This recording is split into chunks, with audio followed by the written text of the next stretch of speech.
All right, looks like we are live. Welcome to Standing for Truth. I am your host, Donnie. I want to thank you all for being here tonight for the heroic debate between Jackson Roe and TRock. Guys, I've been looking forward to this. I know you have all been looking forward to this. We've got two well-studied individuals on this topic. What is the topic? Does the fossil record demonstrate creation or evolution? TRock, Jackson Roe, gentlemen, thank you so much for giving us your time for tonight's debate. I think you guys are both on mute. Thanks for having us. Glad to be here. Thanks for hosting us, Donnie. My pleasure. TRock or the young Earth creationist version of The Rock? That's what I'm thinking, right? And the Jackson Roe after show. So, guys, we've been having some epic after shows over on Logical, Plausible, Probable's channel. So, anybody in the side chat who is not yet subscribed to John Maddox's channel, please check that out. We're going to have John Maddox actually join here just for a couple minutes to go over a couple announcements that he has to make. So in the meantime, though, while we wait for him, I just wanted to give some of our own announcements. We've been doing this evolution debate challenge, and we've had a ton of debates, several a week at this point. This is another debate in that series. This time we've got Jackson Roe again, who's going to be taking up the challenge. I think this is going to be a ton of fun, and the fun continues tomorrow as well. I know everybody is looking forward to the much anticipated debate. Call me emo and Dr. Kent Hovind. Is there reasonable evidence for evolution? Everybody's probably thinking, wasn't Kent just here 2 days ago? And you're right, he was here debating Mark Drysdale. This one was the real Super Bowl. Huge debate. We had 400 people roughly the entire time, getting a ton of feedback. And due to popular request, we probably will be having a follow-up to that debate since it was so memorable. Guys, please check that out. So yes, tomorrow we will be back here. The Evolution debate series continues. And also later this week, we've got myself. I'll be debating Luca Medugno. Is there evidence? Is there scientific evidence for human evolution? You guys don't want to miss that debate. I've got some great stuff for it. And Luca assures me he's got some great stuff as well. So that'll be an epic debate. Then we'll take a little break from the evolution science-related debates, and we will be back here the very next day for a nature of God debate. Guys, we want a good diversity of topics for everybody. So this one will be, is oneness biblical? Kelly Powers and Rodney Smith. Okay, that being said, let's bring in the LPP. LPP, good to have you, brother. Looks like you are just on mute, but I know you had a couple of announcements you wanted to make. So, John, again, it's a pleasure. It's a privilege, and I'm going to give you the floor. Thanks, man. I appreciate you letting me hop on short notice. Some little impromptu. So everybody tonight, yes, there will be an after show, and we'll have a good time, but it's also going to be kind of a hybrid fundraiser. I'm actually, according to what I'm doing right now, I'm actually walking around downtown Nashville attempting to find a homeless woman that I've been helping out for about the last 7 years. She has early onset Alzheimer's, and earlier today when I went to pick her and her husband up, I arrived to police everywhere. And he was being arrested, and I'm talking with the cops.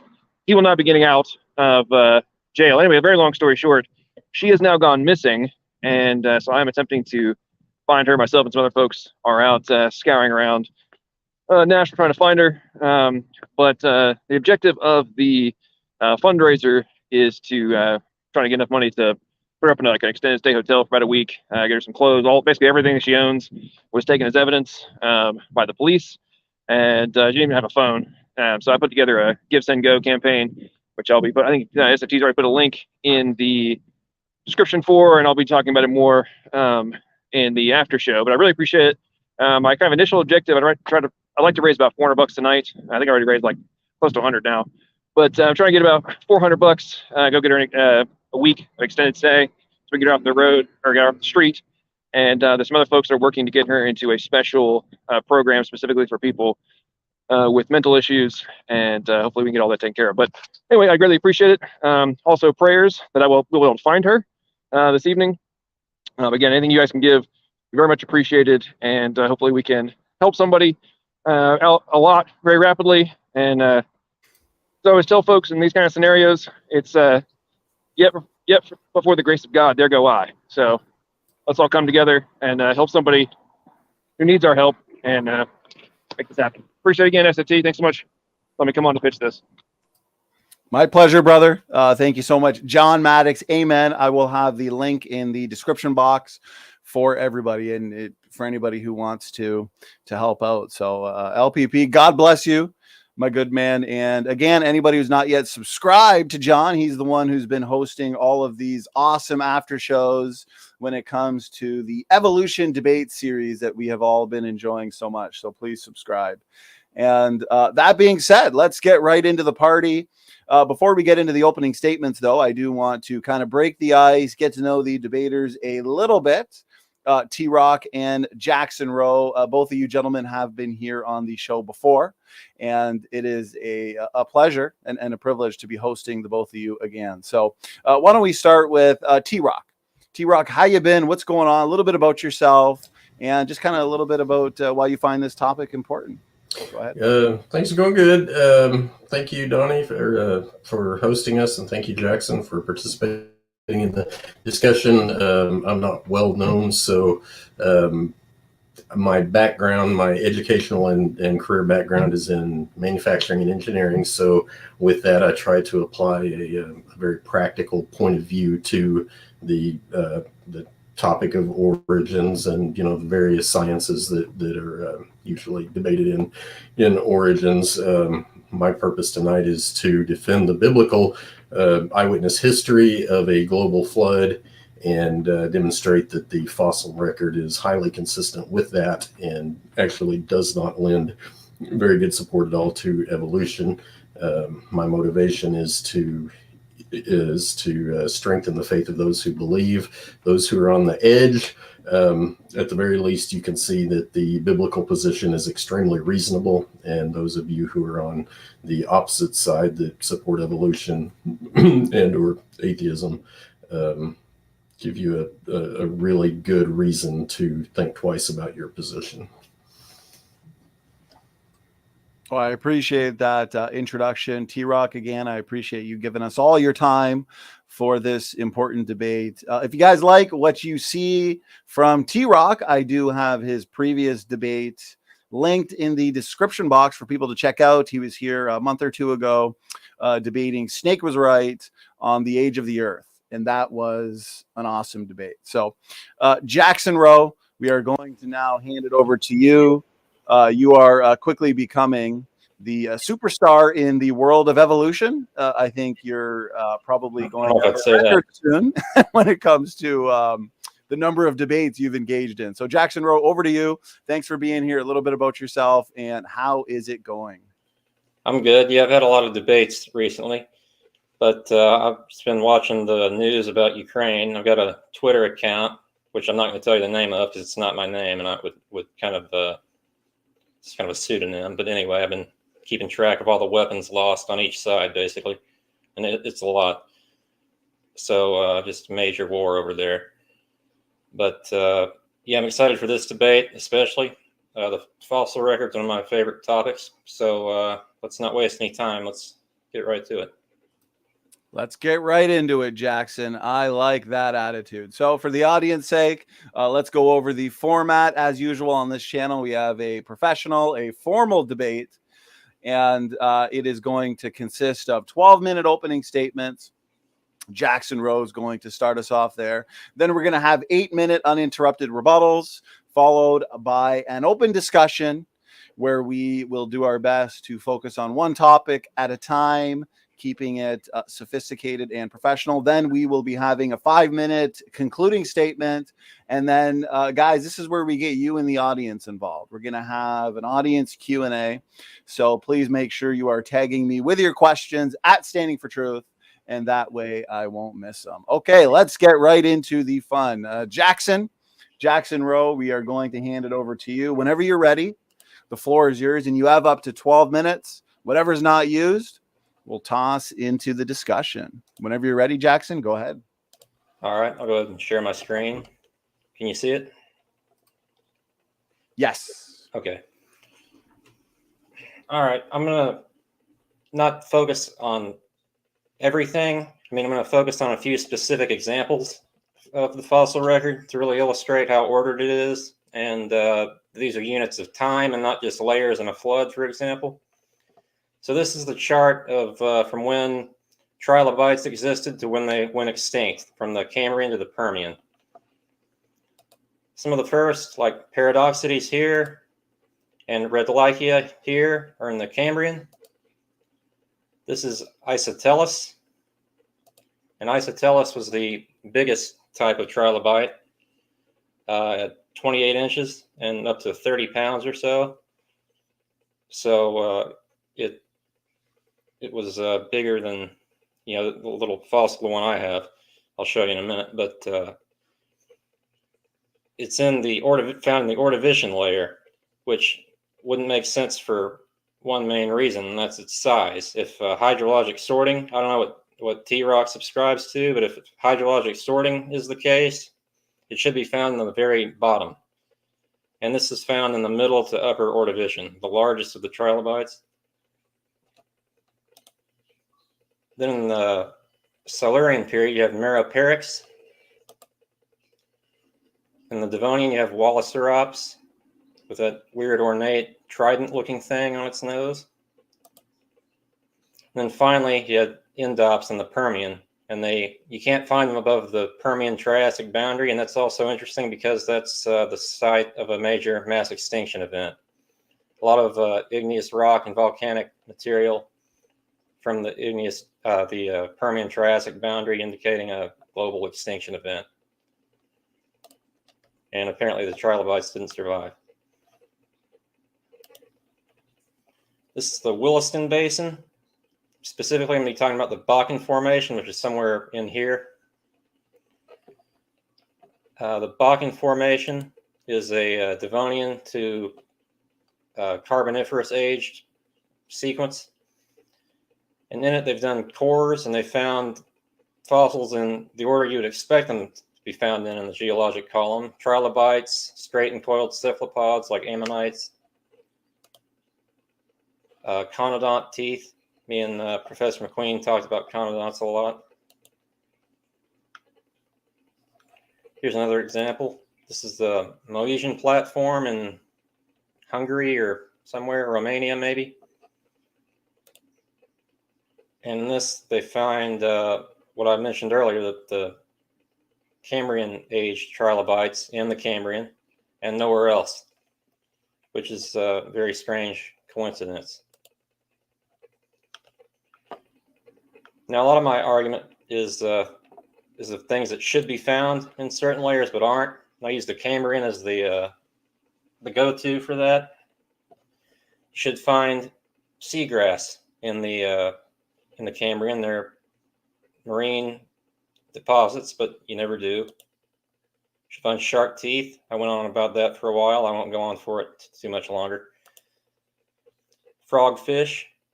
They're very slow. They live in many environments. Shark egg cases, skate egg cases. They should be found at the very bottom because obviously they can't outrun anything. They often sink to the bottom, or they get wedged in rocks like this one here. That's the Port Jackson shark egg. They wedge them in rocks. So why are none of these found in Cambrian? They can be found in Carboniferous and even Devonian, I think, but not any below that. Or even dead fish. A fish just maybe got bloated, floated in, and dropped to the bottom of what would be the Cambrian, and during the flood got buried.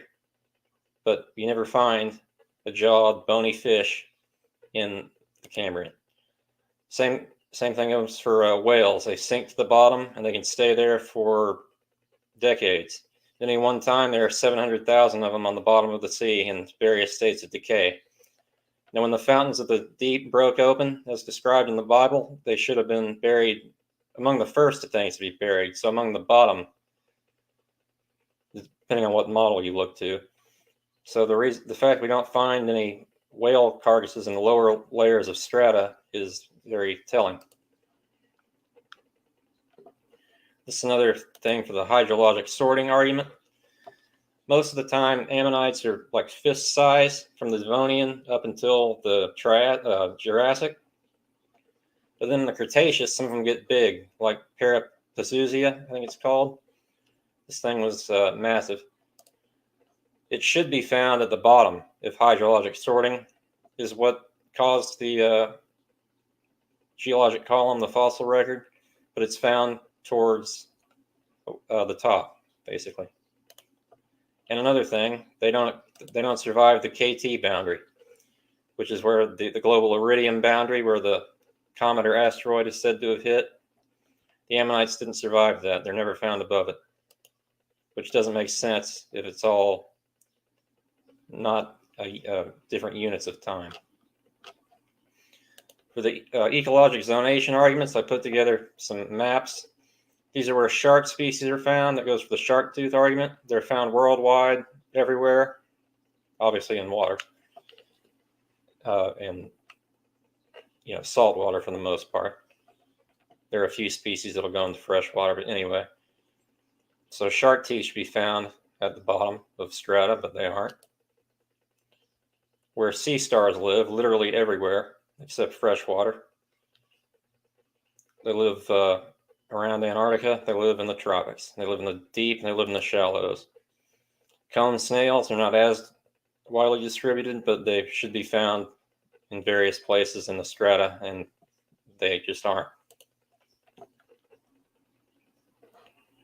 Again, going back to the Cambrian as an example, you can go to several sites around the world and see Cambrian age rock. This is the Wheeler Formation in Utah. You see some trilobites there. The Burgess Shale in Canada. Again, more trilobites. The Emu Bay Shale in Australia, more trilobites there. And again, going back to the starfish living all over the globe. Here they are under ice in Antarctica. Here they are in the very shallow waters of the I think this is Bermuda or somewhere. Here they are in the abyss. So the fact that these appear in the Ordovician period and not the Cambrian period, and not in their modern form, by the way, is very strange. And lastly, there are some fossils that just don't form in water. Most of them do. This is a dinosaur that was covered in ash. This is a group of ancient rhinos of North America that were covered in ash, about 13 million years old. This is a Jurassic age spider that was covered in ash and preserved. It's a pretty short presentation, really, but yeah, I've been doing a lot of news watching lately, so that's what I've been up to. So I'll hand it over to TRock with that, if Donnie's still here and not getting coffee. Jackson, you got to stop. You got to start using a little more than like 10% of your opening statement. I run to grab my coffee for 2 seconds, and that's when you end. All right. Well, I appreciate the opening statement and the visuals, Jackson. And now we're going to hand it over to The Rock. And whenever you're ready, TRock, let me know, and we will give you the floor. I am ready. Let me hit share screen here real quick.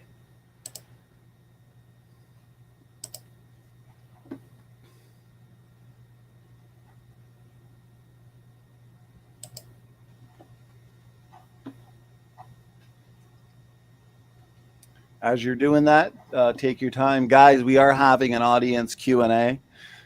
immediately after the concluding statements, of course. So please make sure you are tagging me with your questions.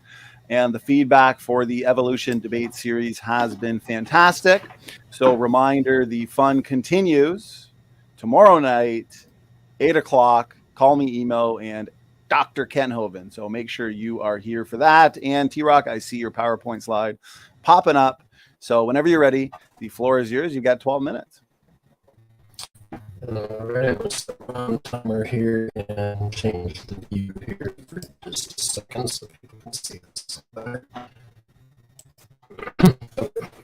Hopefully that shows up a little bit better. This is kind of a composite slide. So to the relevant portion here. Okay, the first thing I want to talk about is the TRock, I'm just going to pause your timer, brother. You're really coming in robotic. Like we can't really hear any of really anything you're saying. Is it the same on your end, Jackson? Yeah, I'm having a hard time hearing him. I'm hearing you guys very well.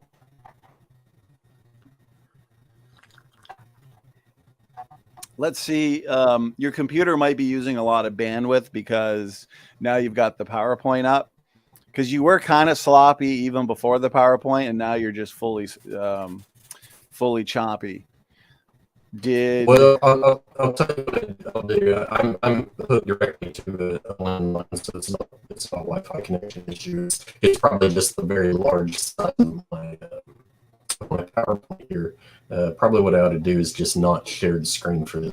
Just what you could try to do, brother, is for your PowerPoint presentation, maybe shut off your cam and let's just see, because sometimes when the camera is shut off, it'll save enough bandwidth for, like if your internet connection is not the greatest, then you may be able to get your PowerPoint presentation through. If you're saving bandwidth through your webcam. Yeah, cam's off. Okay, so let's see. Does that help? Let's see. Do an audio test real quick there. Are you hearing me? A little bit. I mean, it's still pretty choppy, though.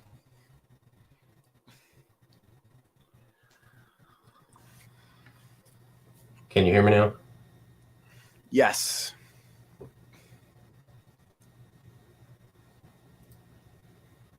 I don't see your slides up anymore. Were you planning on doing slides with the webcam off, or? You know what I probably need to do? I think I'm using Firefox. Didn't you tell me I needed to be using something else? Google Chrome, is that it? Firefox does work. I believe George uses Firefox, but I hear Chrome is the best for sure. I've got Chrome. If I need to duck out of the studio and rejoin, I can do that. Okay. If that's what you wanted to do right now, you can certainly. Yeah, I'll switch over to Chrome. For some reason, I was thinking Firefox was it, but it's not. It's Chrome. So let me step out, and I'll be right back in. And actually, before you do, well, there you go. I was going to recommend from PowerWord. I'll have them recommend that next time. Especially, I find like an Ethernet cable really works good as well. I've always got an Ethernet cable just in case. But yeah, as we wait, Jackson, I appreciate your opening and your visuals. Jackson Roe, we've got the big chapter 5 between you and Dr. Dino coming up next month. Yep. So I think that's scheduled in the upcoming live stream section. So for anybody in the live chat, if you guys want to catch up on the Jackson Roe versus Kenhoven series, check that event. In the description box, I have everything listed. So again, I guess I'll go over some announcements. I've got the fundraiser. I've got it pinned. John Maddox's fundraiser pinned right now, guys. So please, if you find it in your heart, you'd like to support that, the link should direct you to exactly where you need to go. And again, tomorrow. Oh, sorry, Jackson, showing off your cool little fossil there. So again, as we wait for TRock tomorrow, is there reasonable evidence for evolution? Kent, and call me, email this one. I'm really pumped for this one. And if you have not yet watched it, but I think everybody has, this debate nearly broke the internet. The battle continues. Mark Drysdale and Ken Hovind. That occurred just a couple nights ago. So TRock, good to have you back, brother. Yeah, let's test it out, I guess. See if it works.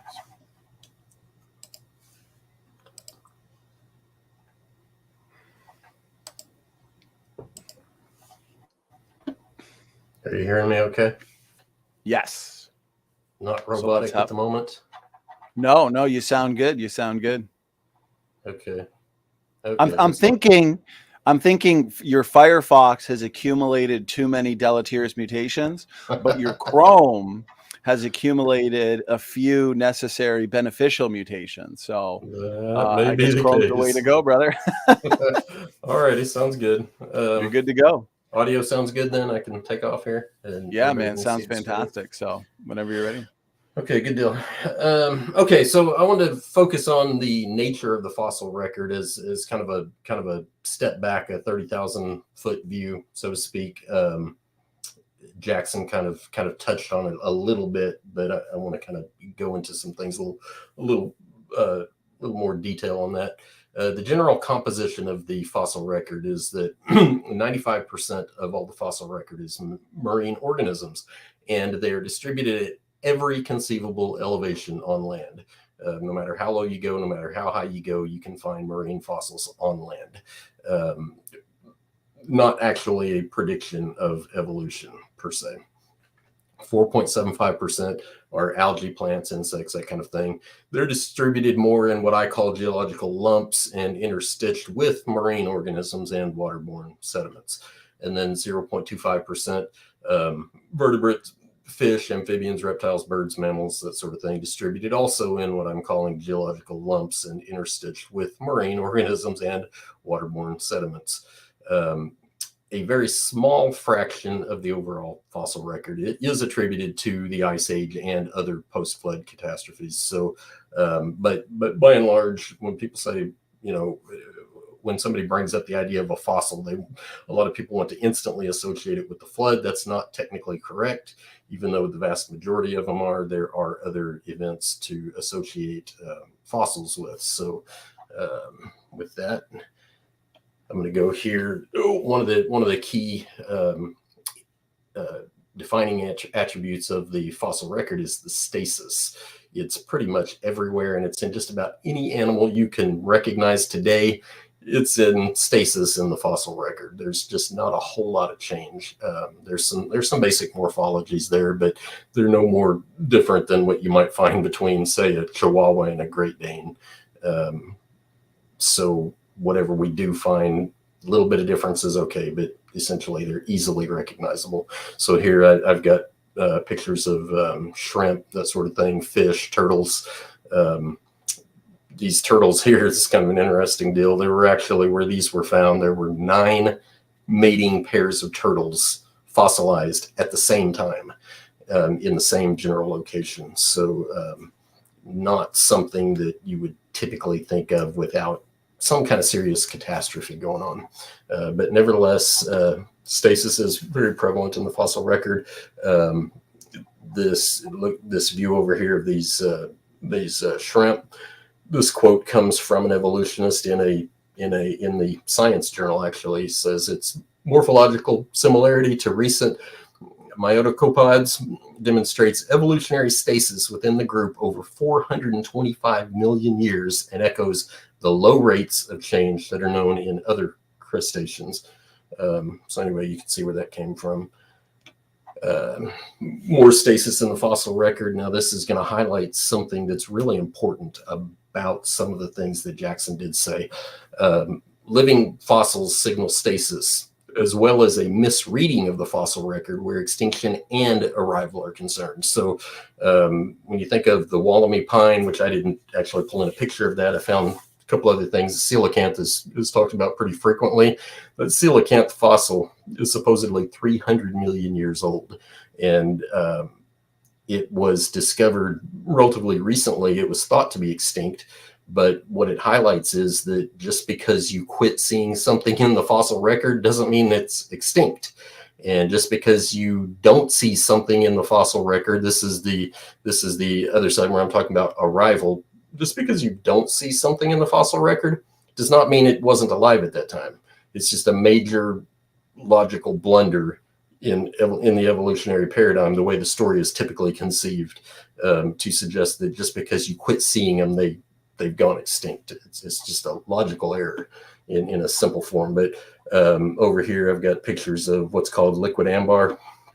It's just a plant, looks very similar to a maple leaf to me. But either way, this is a 20 million year old leaf. And then there's the modern version of the same thing. They look practically identical. You wouldn't have any problem whatsoever recognizing that. And besides those are just a couple examples: turtles, salamanders, fish, shrimp, trees, insects, spiders, crabs, sharks, whales. The list is really, really long. So now you got to ask yourself, did dinosaurs really go extinct at the end of the Cretaceous, or did we just quit seeing them in certain layers? Like the Wollemi pine and the coelacanth. I'm going to suggest they did not go extinct at the end of the so-called Cretaceous era at all. You just quit seeing fossils of them. So here's one I've called Walking and Flying with Dinosaurs. This is kind of an interesting characteristic of the fossil record.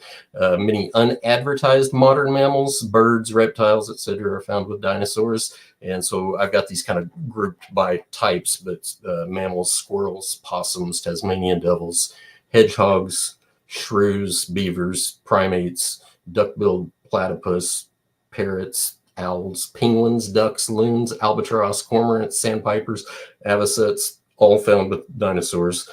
Probably late Cretaceous, but nonetheless, they're with dinosaurs. Sharks, rays, bony fish, jawless fish, frogs, salamanders, snakes, lizards, turtles, crocodilians.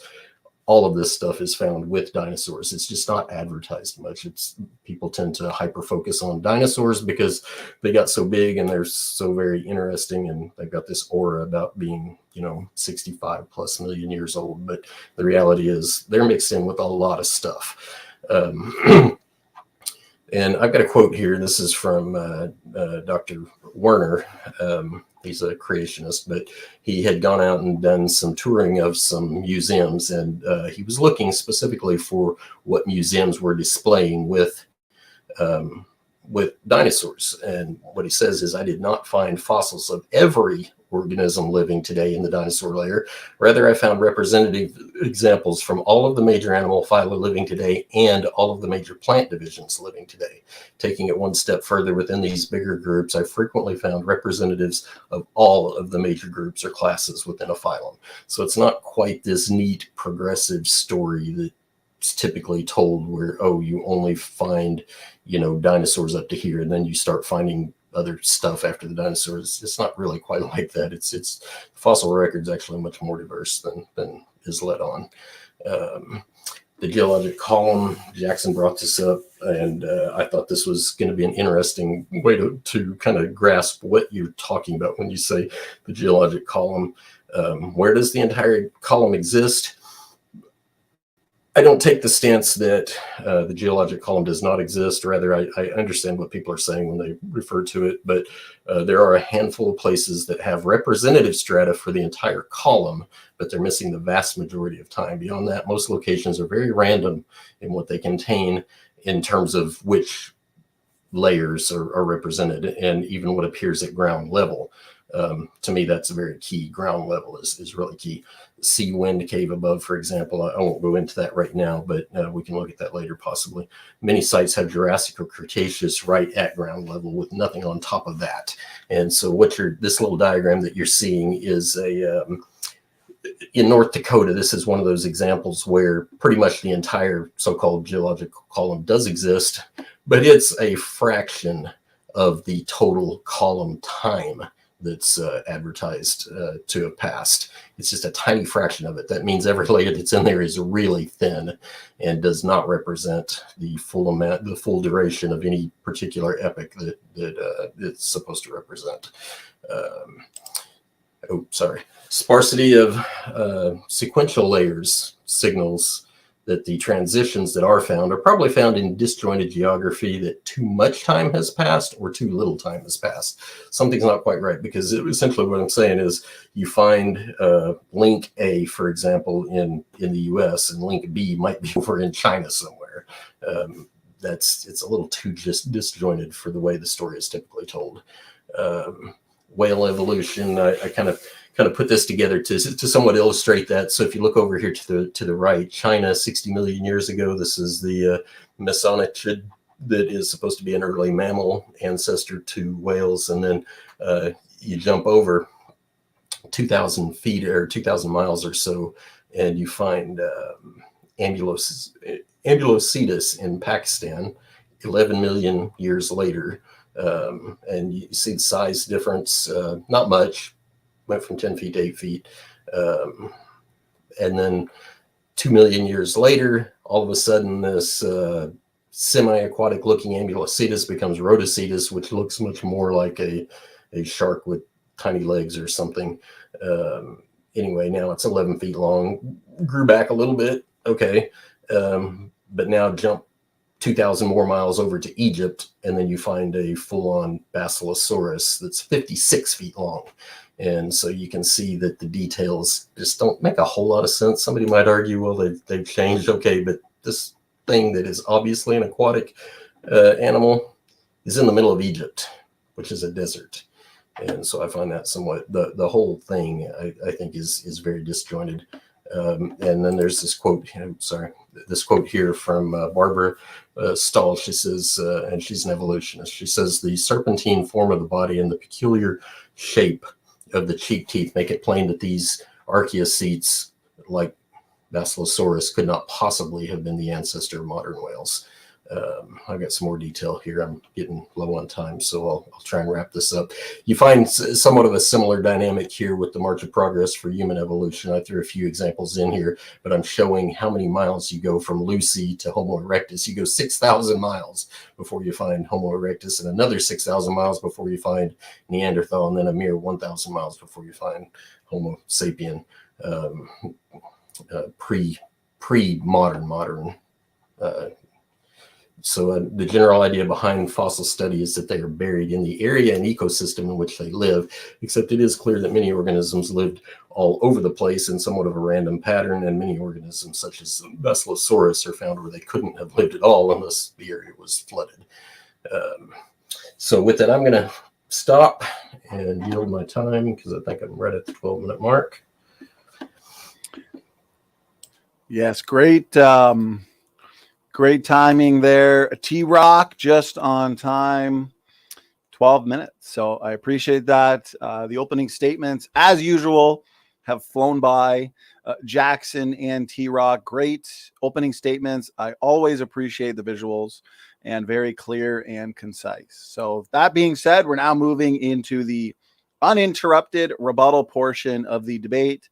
Guys, throughout the debate, if you want to screen share at any moment, just give me the cue and I'll get it up on screen for you. So Jackson Roe after show, we're handing it over to you.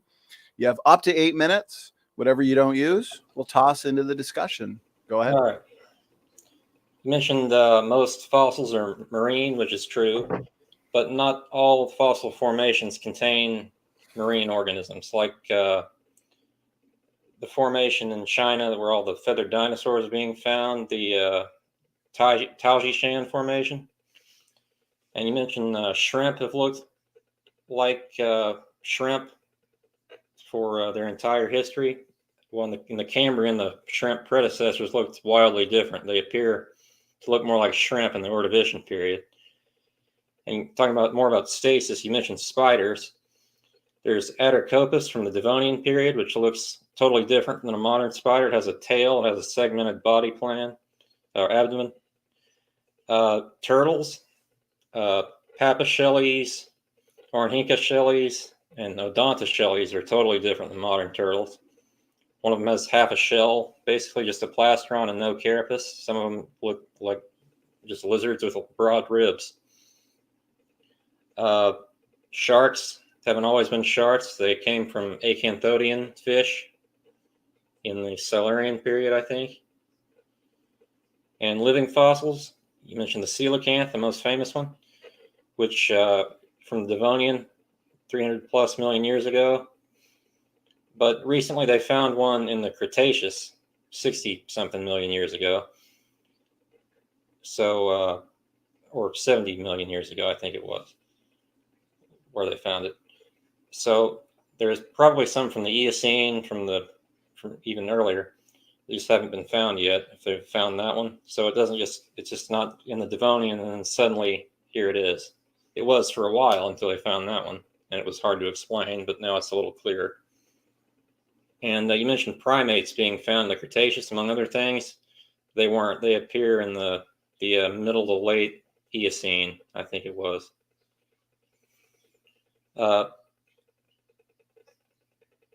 Some strata are exposed at ground level that usually wouldn't be, which is correct because of erosion and plate tectonics. And you mentioned the geologic columns. There's not just the one I gave the example of, or the two. There's also like the Farah Basin in Afghanistan, the Gandamese Basin in Libya. And then the whales, mesonychids, didn't evolve into whales. So as far as I've read, I could be wrong on that, but I'm pretty sure mesonychids aren't the ancestor to whales. But there are about 50 species of early whales. Most people are only aware of a few of them. And you mentioned Bacillosaurus. Bacillosaurus isn't just found in Egypt. They're also found in North America, South America, and even Antarctica. They're apparently globally distributed. And some of the other ones are found in like Egypt and like Pakistan. That's because the Tethys Sea was kind of had a waterway through that part of Asia at the time. So it actually makes sense. It kind of conforms with geology that there was an ocean here at this time, and we find these fossils along this coastline. And more of the march of time thing about primates, it doesn't just sort of appear. I mean, you have proconsul, then you have Pierolopithecus, then you have things like Australopithecines, which Donnie and I argue about all the time. So I think that's most of what you brought up, or some of what you brought up anyway. That's what I've written down. So I'll hand it back. Okay, I appreciate the uninterrupted rebuttal, Jackson. I will add any time not used to the discussion. We got so many good points to discuss. So again, to the chat, I see questions flying in, and I appreciate you guys tagging me. So we're going to hand it over now to TRock. TRock, you have 8 minutes for a rebuttal whenever you're ready. Go ahead. I am ready, and I'm sharing my screen, Donnie. There, good. Thank you. I want to mention something here because one of the themes that I'm pushing here is that the general storyline behind evolution is that when you find something buried in a particular place, that's basically it. That was its biodome that it lived in, its local ecology. And so what I'm saying is, no, that doesn't actually make sense. What does make sense is that during a flood, an ecosystem got swept away, transported some distance. This is obvious in particularly when you're looking at dinosaur bones, because they're so highly disarticulated and fragmented. They did not die in that location and become disarticulated and fragmented right there in situ where they died. They were transported. They're always found in waterborne sediment, for one thing, and for another thing, if they lived and died in one place without transport, you would have a much higher percentage of articulated fossils or complete skeletons. But it's very unusual to truly find a complete articulated dinosaur anywhere in the world. It's a rare thing. The vast majority of them are just bits and pieces that you have to go through libraries trying to figure out what it belonged to. And so Bacillosaurus,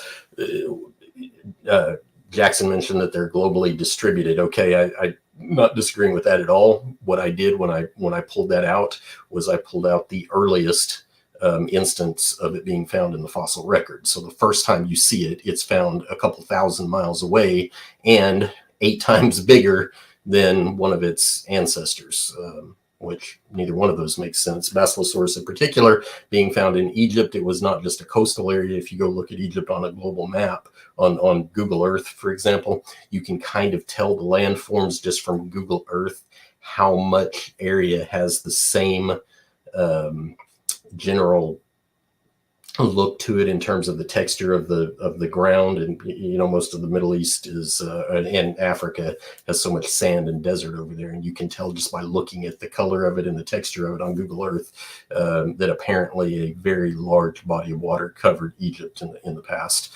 And that brings me to this point here, the evolutionary flood. A lot of people don't know this because it's just not talked about a whole lot, but evolution has its own series of very wide-scale flooding. It's just not talked about much. But the Cambrian era, this is from Wikipedia, granted, but it's a very evolution-friendly, and they typically cite their sources very well. So I'm not terribly afraid of getting misinformed here on some of the minor details of the evolutionary story. But they say the Cambrian era represents a time when supposedly the majority of the continents across the globe were flooded. And so in this, that's my words at the top there. This is directly from Wikipedia. Plate reconstruction suggests a global supercontinent. Pannotia was in the process of breaking up early in the Cambrian. It goes on to say it was separated from the main supercontinent at Gondwana to form isolated land masses. And here I find this extremely interesting that it's in the evolutionary paradigm. High velocity rotational movement of Gondwana.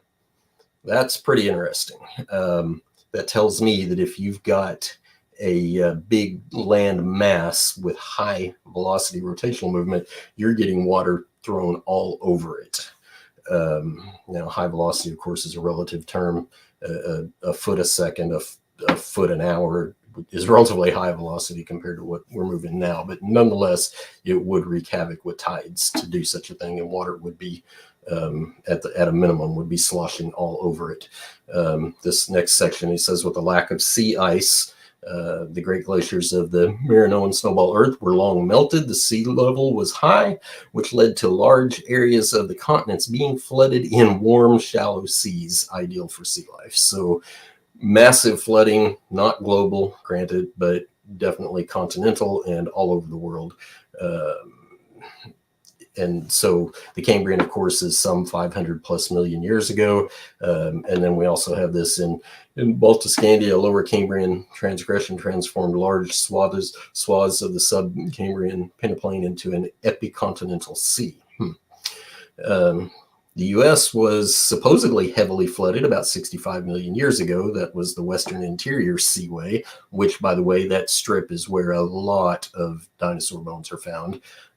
And apparently, according to Bacillosaurus, Egypt was also heavily flooded about 40 million years ago, as I've already pointed out. So they have a series of very broad-scale floods happening all through, which kind of takes me back to my original point. When you talk about evolution, they would like to make you think that things lived and died in where you find them, but you've got so much large-scale flooding in the evolutionary paradigm that doesn't even make sense in the evolutionary paradigm, because flooding suggests transport.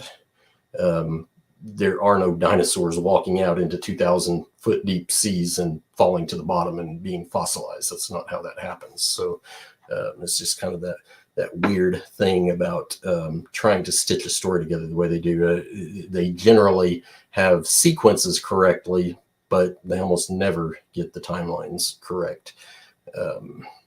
Okay, so I threw this in here because it's bound to come up sooner or later. What is a kind? And I think this is one of the questions that people just hound on this for.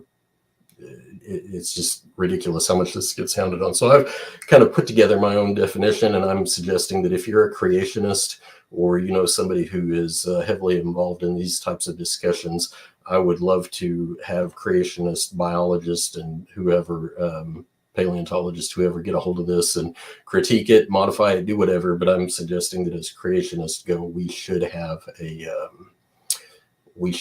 a concise definition of what a kind is, and that's kind of what I've done here. And I'm saying a kind is the group of similar organisms that can reproduce with one another, plus other similar organisms whose lineage can be traced directly back to the main branch of the interbreeding group, plus reasonably similar organisms that can be shown to have a very close relation to the main branch through phylogeny or genetics, reasonably inferring that they could have interbred with the main branch at some point in the past.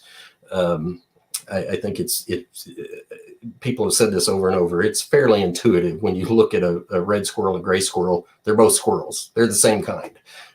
Can they interbreed? I don't know the answer to that. I suspect they probably could, but even if they can't, that's what these definitions are for. They're to inform us that they probably did at some point in the past interbreed. So I'm going to go back now to I've got about 10 seconds left. So I guess one thing I want to throw real quick before I stop, and that is the shark teeth. Jackson has brought this up in the past, and he said, why aren't shark teeth found everywhere? Well, I think we owe him a really good answer to that. And the answer is you don't find shark teeth in the Cambrian because none of its food source is in the Cambrian.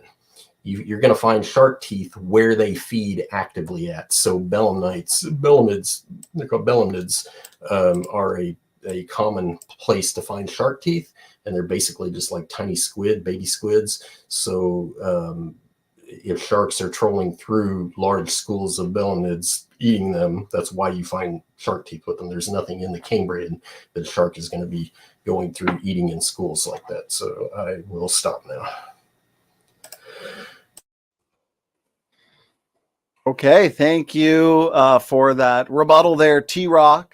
I appreciate the rebuttals from the both of you, Jackson and TRock. Great debate so far. Lots of work clearly put into it. I appreciate that. And we're now moving into everybody's favorite part of the debate, the open discussion. We've got a lot of solid points to discuss that were brought up in the openings and the rebuttals. So what we'll do is kind of take it one point and one topic at a time. Both of you gentlemen are professional, cordial, and always sophisticated in your debate. So I think this is going to be very easy to moderate. I'll kind of hang back and moderate as needed, but that way it'll keep it free-flowing and organic. So TRock just ended with his rebuttal. Why don't we hand it over to you, Jackson Roe, just to ask the first question or make the first point. Before you do, though, Jackson, I do want to remind everybody, this is the time now to tag me with your questions. Now that you guys have heard the openings, you've heard the rebuttals, start tagging me with your questions, and I'll be collecting them and organizing them. Gentlemen, the floor is yours. All right. Well, it has to do with the shark thing he said.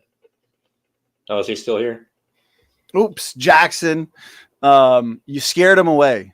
You're too intimidating, you know. I don't want to hear any more of that. That question was too intimidating. So no, I'm sure he'll join. He might have clicked the leave studio by accident. The leave studio button is so close to the share button. So I appreciate TRock always giving me so many moments to advertise and go over announcements. So we'll go over a couple more announcements, guys, because for anybody just joining us, this evolution debate series, it's been a lot of fun.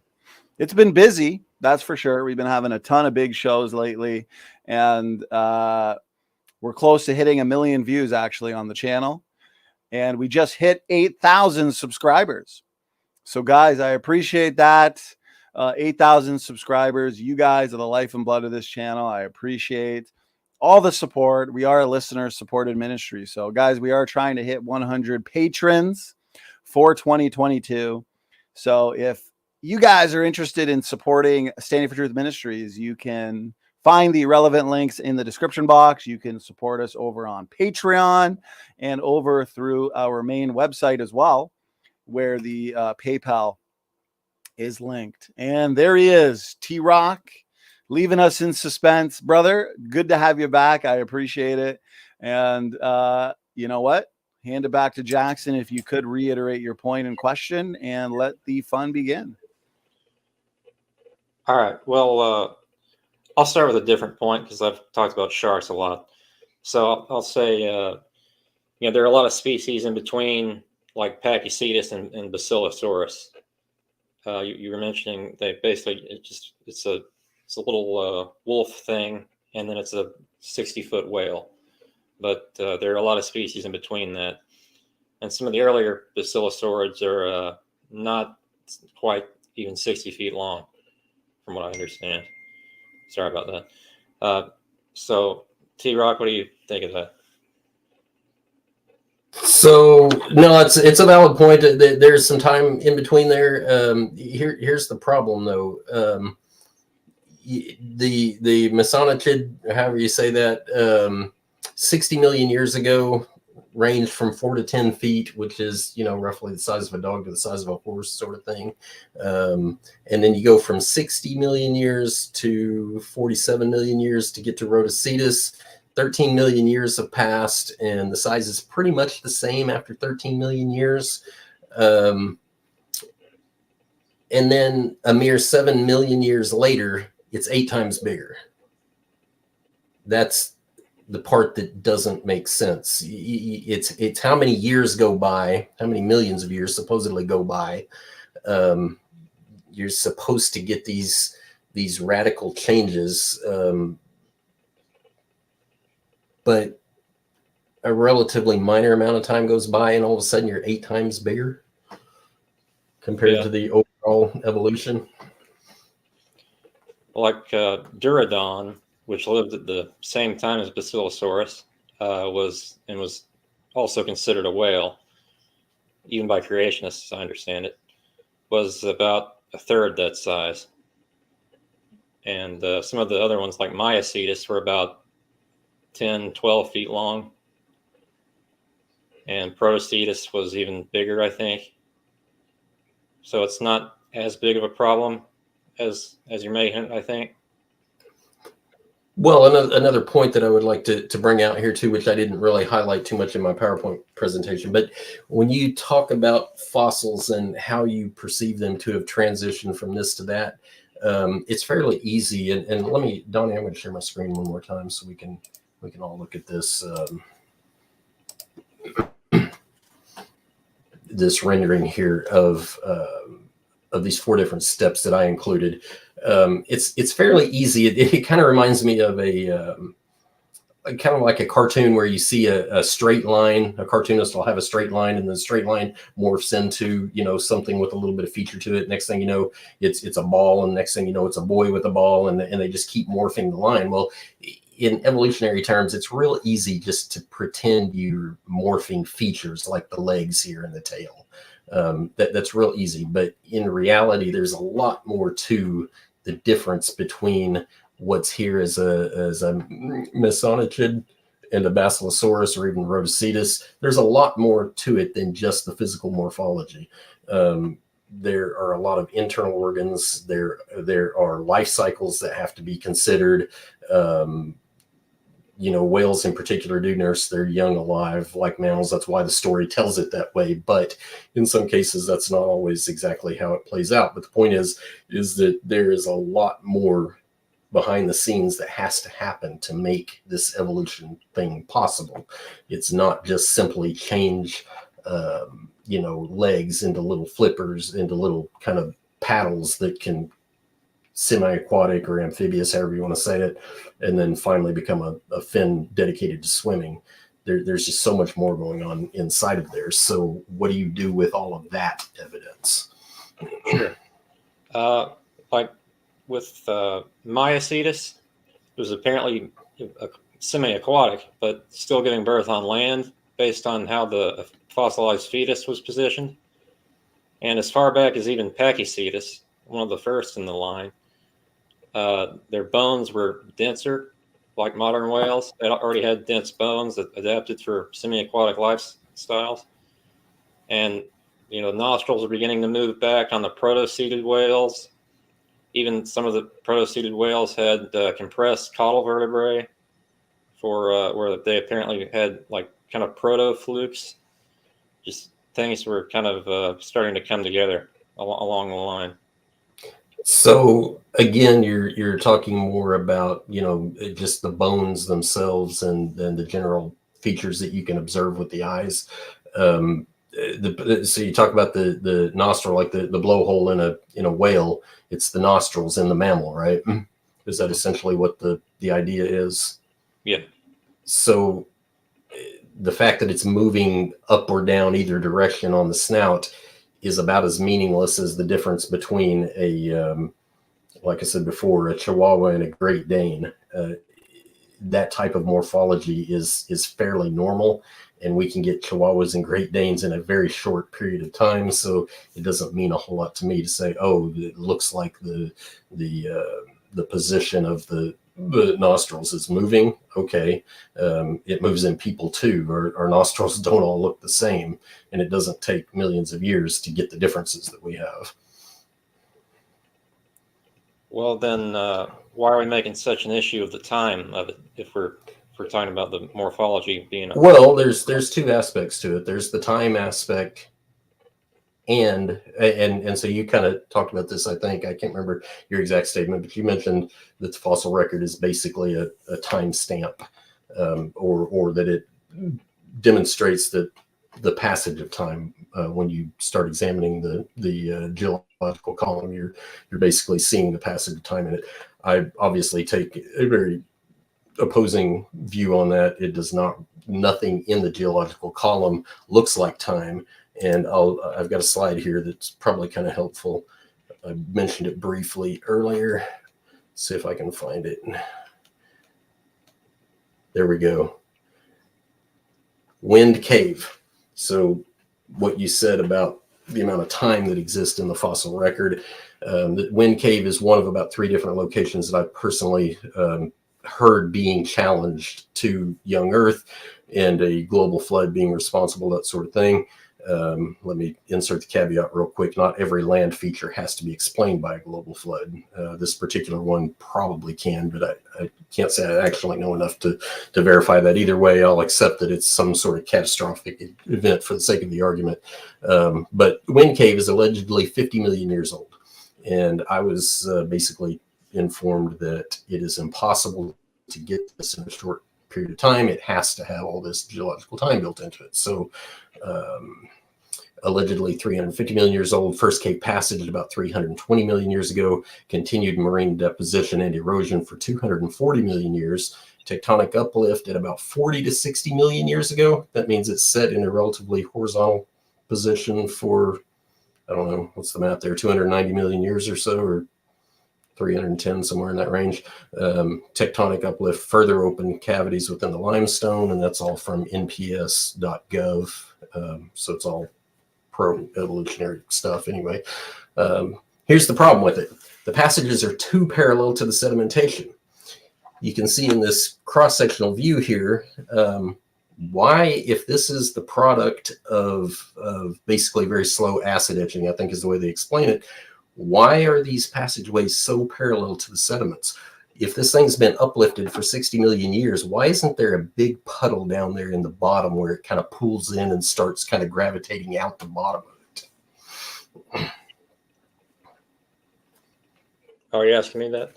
I don't know. I mean, I'm not really familiar with Wind Cave. I've heard about it before, but I don't know enough about it to really speak too much on it.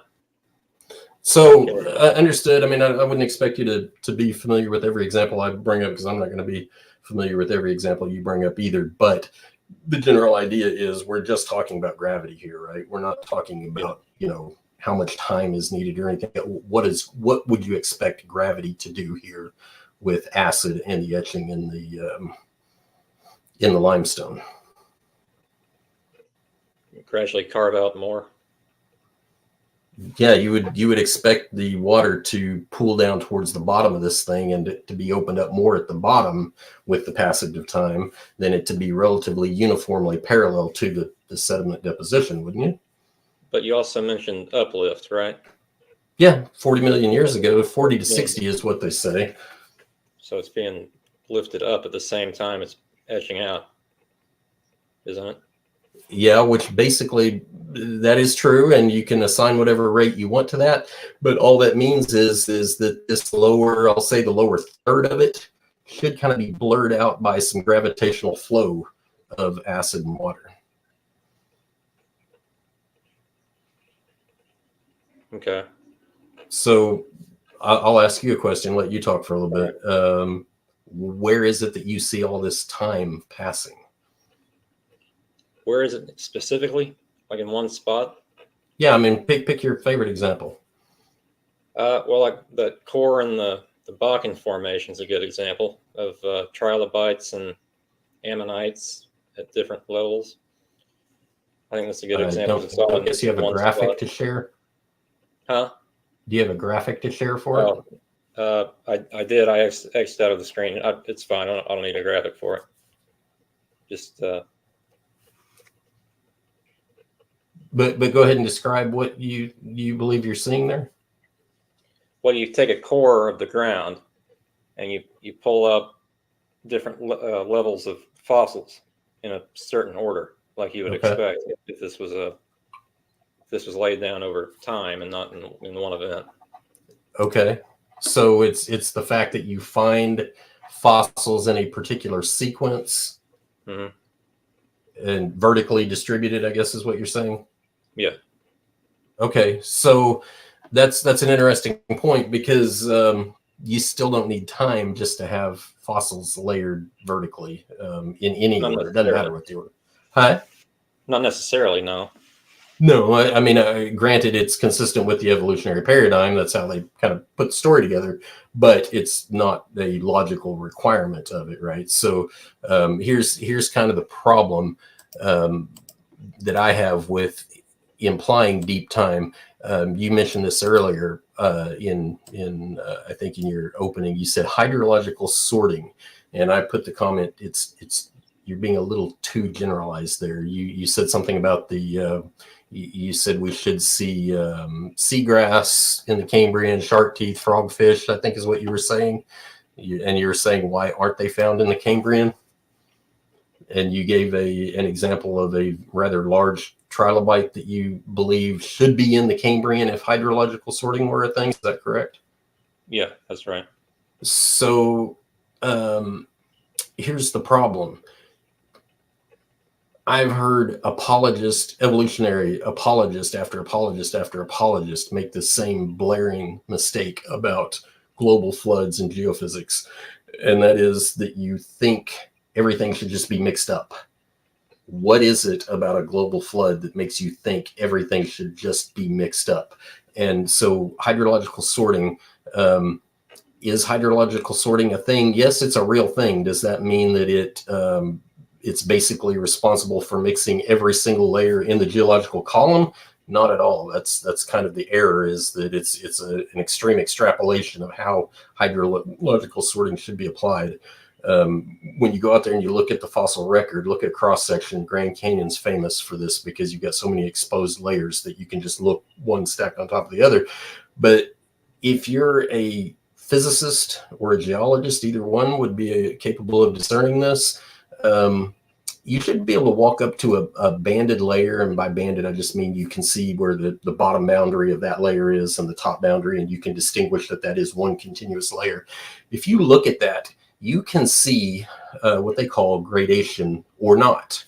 If you see gradation, which means the larger particles are at the bottom, like your larger trilobite, and the smaller particles are at the top, if you can see that in that one continuous layer, you know that hydrological sorting has happened, and that depending on the size of the layer and the extent of the gradation, you can kind of tell that it must have been transported for a significant distance. And that's a key part of it, is that in hydrological sorting, distance kind of matters. Distance and velocity both matter, the total energy of the system. But if you see a banded layer stop and a new layer start, there's no logical reason to say that hydrological sorting should have done that to both of those layers, because they can be two distinctly separate events, right? Do you agree with that? Yeah. Some creationists say that everything was hydrologically sorted, and then some say it's ecologic zonation. I didn't know which one you were. So different. Go ahead. Sorry. That's all. Just do you subscribe more to the ecologic zonation type argument?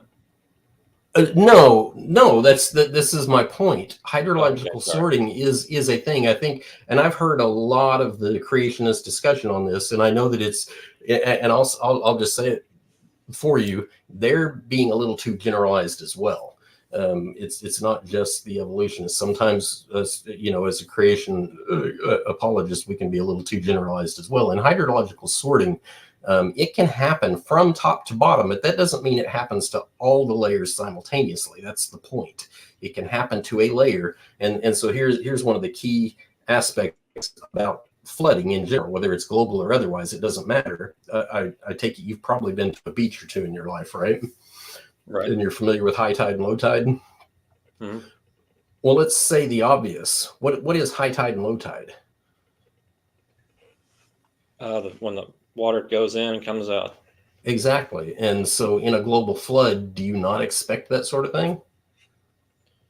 Well, in a global flood, it wouldn't really affect land, as there wouldn't be any. No, it's a 371-day event.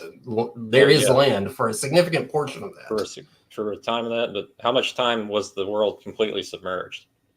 Very short, probably. Very short. Okay. And that's another big point. So just to reiterate my point about high and low tides, the point is that water flows in and out, right? It's not just all one direction. And so you can't get the exact same type of hydrological sorting. I actually intended to kind of give a little 3D graphic of just any random topography would suffice. But if you walk outside and look, there's hills in some places, there's ditches, there's valleys, there are different scales, right? The water typically moves with the topography of the land, right? Right. Would you agree? So if the water is going to move generally with or at least be heavily influenced by the topography, and if you walk outside on any given day and the topography of your local area is extremely diverse, what does that say about water flow in general? I'm sorry, what was the last part? If water is highly influenced by the topography of the land, and you walk outside and look at your own local topography in your area, what does that say about water flow? As diverse as the topography is, what does that say about water flow in that area? I don't know. It says it's all over the place, right? Right. There's not one mixing rule for the fossils. That's kind of the point. And as I described, tides come in, they go out. They come in, they go out. If the general trend of the tide is to basically start submerging the land, and we're assuming that the land is not moving its absolute position in relation to the diameter of the earth, right? We're assuming the land mass is sitting still and the water's coming up for the sake of argument, even though that doesn't have to be true. For the sake of argument, if the land mass is sitting still and the water is coming up, it's still coming up, flowing out, coming up, flowing out, coming up, flowing out. How many times would it be doing that with waves being generated from out in the middle of the ocean over the course of, we'll say, 150 days until full inundation per the Bible? How many waves would have came in and gone out over the course of 150 days? Quite a bit, but there are just some layers that can't really be explained by water. Like aeolian deposits and evaporite deposits that. Okay, so where is it? Are you thinking of maybe what is it? The not the Tapete Sandstone. It's in the Grand Canyon. What's the other one? Well, there are a lot of them throughout different strata. So I can't remember the Coconino Sandstone, I think is one that you may have in mind, because it's one that's been touted as an aeolian deposit. I will tell you very bluntly, that is completely wrong. The mainstream geologists are just flat wrong on that. It is, and the interesting thing about the Coconino Sandstone is, if I'm saying this right, it doesn't have a lot of fossils in it. It's got a lot of trackways in it. and it's called an aeolian deposit. Does that ring a bell to you? Sure, but I was just speaking in general terms. There are aeolian deposits all throughout strata.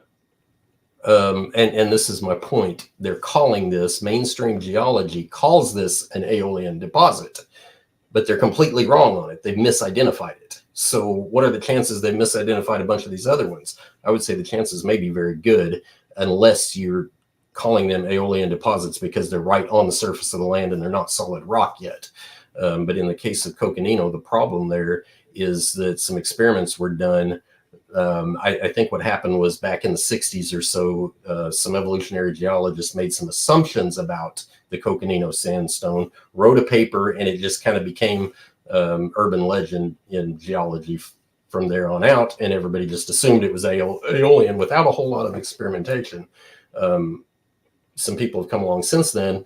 There are mica flakes in the sandstone that should not be there, and the experiment that was done was they put some sand, some loose sand with mica flakes in it in a jar, and basically applied a low velocity fan to it to circulate it inside the jar. And what they found was in an aeolian deposit, because it's dry, the sand grains basically obliterate the mica very quickly. And in a waterborne environment, when you add water to it and do the same thing with the mica flakes intact, they don't, because there's water in there and the spacing and everything else, the lubricity, whatever you want to call it, what happens is the mica flakes just stay there. They don't get eaten up. So what do you find in the Coconino Sandstone? You find mica flakes everywhere. They all through the sandstone grains, there's mica flakes. And so they have absolutely misidentified it. The other point that they missed gravely on there was that in aeolian deposits, the angles can get quite steep, but they don't have to be. And in diluvial transport, in fluvial environment, they tend to be a little bit shallower. And so there's a range that waterborne sediment will go through in the angle of the ripples. And there's an overlap. The point is there's an overlap between the angles that you can find, except that the waterborne don't exceed about 30 degrees, I think is the number. Waterborne sediments don't get above 30 degrees or so. Very, very rare, but it's very common to get up to all the way to 50 degrees or so in aeolian deposits. What do you find in the Coconino Sandstone? They're almost never above 30 degrees. It is what's been identified in the geological column, and people have been misinformed for decades now, is exactly what you're talking about. Misidentification of aeolian deposits. They're not. They're fluvial. Okay. What about igneous layers formed by eruptions? No, that's great. Yeah. Igneous layers, well-known fact of flooding. Doesn't have to be on a global scale, but if you get a dam breakage where you're dumping, billions of gallons of water, or billions of cubic meters, however you want to say it, it can be really, really large. When you dump that much weight, you get tectonic movement. You can get earthquakes. Earthquakes, of course, can trigger volcanoes. So the point is, you expect in a global flood with all that water moving around, you expect a lot of tectonic plate movement and a lot of volcanism. All right. I want to go back to the shark teeth thing. Okay. But you said they only drop teeth where they feed. That's not entirely true. They drop teeth everywhere, and they live basically throughout the ocean, shallows and deep water, abyss. So how would you explain that? Well, first of all, the number one reason they drop teeth is from feeding. That does not imply they have to drop them while they're feeding. They can drop them after they're done feeding. They also chase their prey around, so they're relatively mobile. The fact that you find them more than just a so-called feeding ground is not a surprise to me. My point is that when you look at the Cambrian layer and all you see are these trilobites and some other bottom feeding kind of stuff is what most of the Cambrian layer is. Why would a shark be in that area for a feeding ground? The mechanism of the flood is that the fountains of the deep breaking open is the very first event to kick off the flood. And when that happens, you get massive heat waves, and massive heat waves can kill a lot of marine life. Doesn't necessarily kill everything depending on their proximity to it, but the swimmers, a swimmer underwater, I'm going to suggest that if you're a swimmer underwater and the ground itself at the seafloor is shaking in any way because there's a massive earthquake, whether it's 100 miles away or 2 miles away, they're going to feel that shaking, and their first reaction is going to be swim away from it. All right. So let me give you an example then of something that can't swim away. Okay. One of these. Yep. Yeah. Okay. And there are 2,000 species of starfish distributed from Antarctica to the tropics to the Arctic, and they're found in literally every environment in the ocean, and there's just no way they can outrun something like that. And they're not found until the Ordovician period. They're not found before that. Okay. So you're saying it's the same basic problem as you had with shark teeth, that they're not in the Cambrian, but they should be? Similar problem, yeah. Okay. So think about that for a minute. We heard Dr. McQueen testify here not very long ago that in 40 years of searching, he's never found a trilobite in Cambrian layer. And so what's the point? Even trilobites aren't in all Cambrian layers. And so there's also there's an ecological system for any area, any given area that you're in. Wherever you live, you could probably name 10, 12, 14 mammals that live within a 100-mile radius of you, right? Not everything on the planet lives within a 100-mile radius of you. And the point is that there's a finite number of species that live in any given localized area, right?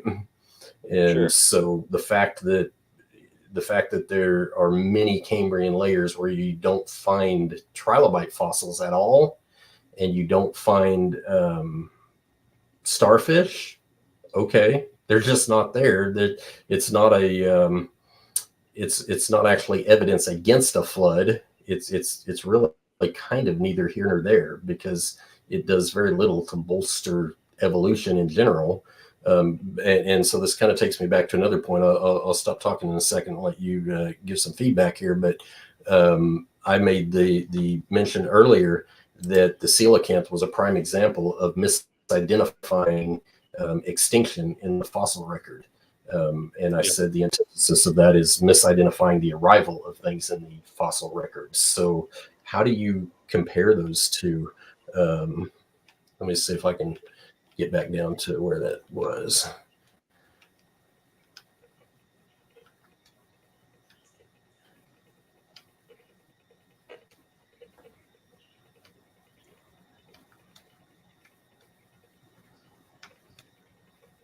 Yeah. Anyway, just a graphic, but that's my point. If you can't accurately identify when something goes extinct, how do you know you can accurately identify when it actually existed? That's a good point. But the coelacanth was a group of like probably 100 species of lobe-finned fish, and it's the one left, and they are seen outside of the Devonian, up in the Cretaceous also, but maybe someday they'll be discovered elsewhere in the strata, maybe not. But oftentimes you do have living fossils going in, up the column, so to speak, from down, but rarely do you ever find something like a giraffe in the Jurassic, Well, Jurassic, No, I mean, I see where you're trying to go with that, but that still doesn't really answer the point. That the point is, you don't have to find them there to know that they existed there. That's kind of the point. Just because you don't find them there doesn't mean they didn't exist there. You're right. They didn't necessarily not exist in any given layer. Obviously, they did exist throughout in between the Devonian and the Cretaceous and up until today. But you think you'd find one really good example of that in reverse. Well, we do. It's just that the paradigm is so strong among the evolutionists that they refuse to talk about things like that. And I'll start with this quick little intro. We don't have to dwell on this, but the whole Mary Schweitzer thing, the evolutionary community, not the creationists, the evolutionists blew up at her for announcing that she found soft tissue in dinosaurs. They blew up at her. They did not want to entertain that idea. Another classic example to me, kind of in-house for creationists, is when Andrew Snelling and his team went out to the Grand Canyon and just wanted to pull samples. The people at the Grand Canyon did not even want creationists doing science or doing any studies of any kind. They did not want them there. Not talked about a whole lot, but if you go listen to some of Andrew Snelling's testimony on this subject, what they found when they went to court with them was that they had a bunch of emails passed back and forth between the people who were in control of the national park, nasty emails disparaging creationists just because they wanted to go pull a few rock samples. So I'm saying all that to kind of go back to what I brought up in one of my previous debates, and that is the pollen in the Roraima Formation in South America. It's there. There's pollen in there in igneous rock that should not be there. And what do the evolutionists do with it? They basically, by and large, ignore it. They don't want to talk about it. The few comments that they have made are kind of telling when you listen to them. What they're saying is they say something to the effect of there's no original pollen. In other words, it's contamination. But how do you contaminate igneous rock like that? Yeah, I've heard something about that, but I don't know too much about that formation. I know it's this weird like plateau kind of thing with a weird ecosystem on top. That's all I know about it, really. But yeah, back to sharks, and I know I'm just keep going back to sharks, but they do live in like reef environments. Like I think most people think of sharks and they think of like great whites just swimming around. There are some that like walk on the bottom, like cat sharks and the epaulet sharks, the bamboo sharks. So they feed in the shallows. So they should. I mean, it really shouldn't matter where in the ocean it is or was for teeth to be found. So one of the perceived strengths of the evolutionary argument is the morphology, right? Which is kind of what you just alluded to with sharks, right? Would you agree? Sure. So I believe this is another place where I think creationists do owe a really solid explanation for the perceived morphology. I think I've already pointed out that some of these fossils, and I'll reiterate it real quick, some of these fossils are found in pretty random places. And so you talked about this one particular place where you do a drill core and pull up these sequential fossils. I would say that's the exception, not the rule. The rule is that you skip so many layers that you can't possibly perceive evolution between the layers that are present in a given location. You seem to be alluding to the idea that this particular place that is much more apparent, right? So anyway, my point is that they do tend to actually be distributed very randomly, and you give yourself all these millions of years to explain why they're 6,000 miles away or 2,000 miles away or whatever the case may be. But from a creationist perspective, I think we do owe a pretty solid reason for morphology in general. When we talk about the fossil record, I think people are kind of snowed over by this idea that this perfect sequence, people say, oh, it's always found in a higher layer. Except what does higher mean? In real terms, what does higher mean whenever you can walk into any given location and find Cambrian strata at ground level? What do you find above that? Well, how about elevation above sea level? When you talk about this thing being at a higher level, is it a higher level above sea level as well? Because in a sense, it probably should be in a lot of cases. But anyway, morphology for creationists. Here's what I personally think is the best argument for the morphology we do see. And that is that in an Earth that's got deep seas all the way up to tall mountains and everything in between, you've got deserts, you've got snow caps, you've got glacial areas, you've got rivers, valleys, deserts, whatever. You've got rainforest, everything in between, swamps, you name it. Those animals that you find in the fossil record, just like the animals you see alive today, they have a job. Every animal on the planet has a job that it does in this recycling thing that makes life possible. If recycling did not happen at the rate that creationists suggest it should happen, life would not be possible. You would end up in a big pile of junk that nothing could live in, a big pile of biological waste that nothing could live in. Every animal has a job. So when you find something like a salamander that's amphibious or that can move back and forth, that can be in the mud or in the water or on dry land temporarily, whatever, that salamander has a job to do that pertains to recycling. So it's got limbs and locomotion that are suitable for the environment that it lives in, because its environment needs the same type of recycling that the trees in my backyard need. I've got worms and beetles and flies and squirrels and whatever out there in the woods, and they all participate in this recycling, distributing. The squirrels distribute seeds, birds distribute seeds, worms till the ground, beetles actually help pollinate in some cases. In other cases, they help break things apart, tear them down. That salamander's got a job. That shark that you described that walks on the bottom of the ocean, it's got a job. It all pertains to recycling, and that's why there should be what looks like a continuous blend of morphologies, because we've got that much environmental variation to deal with. Okay. So can you form that more of a question? So would you agree that when you look at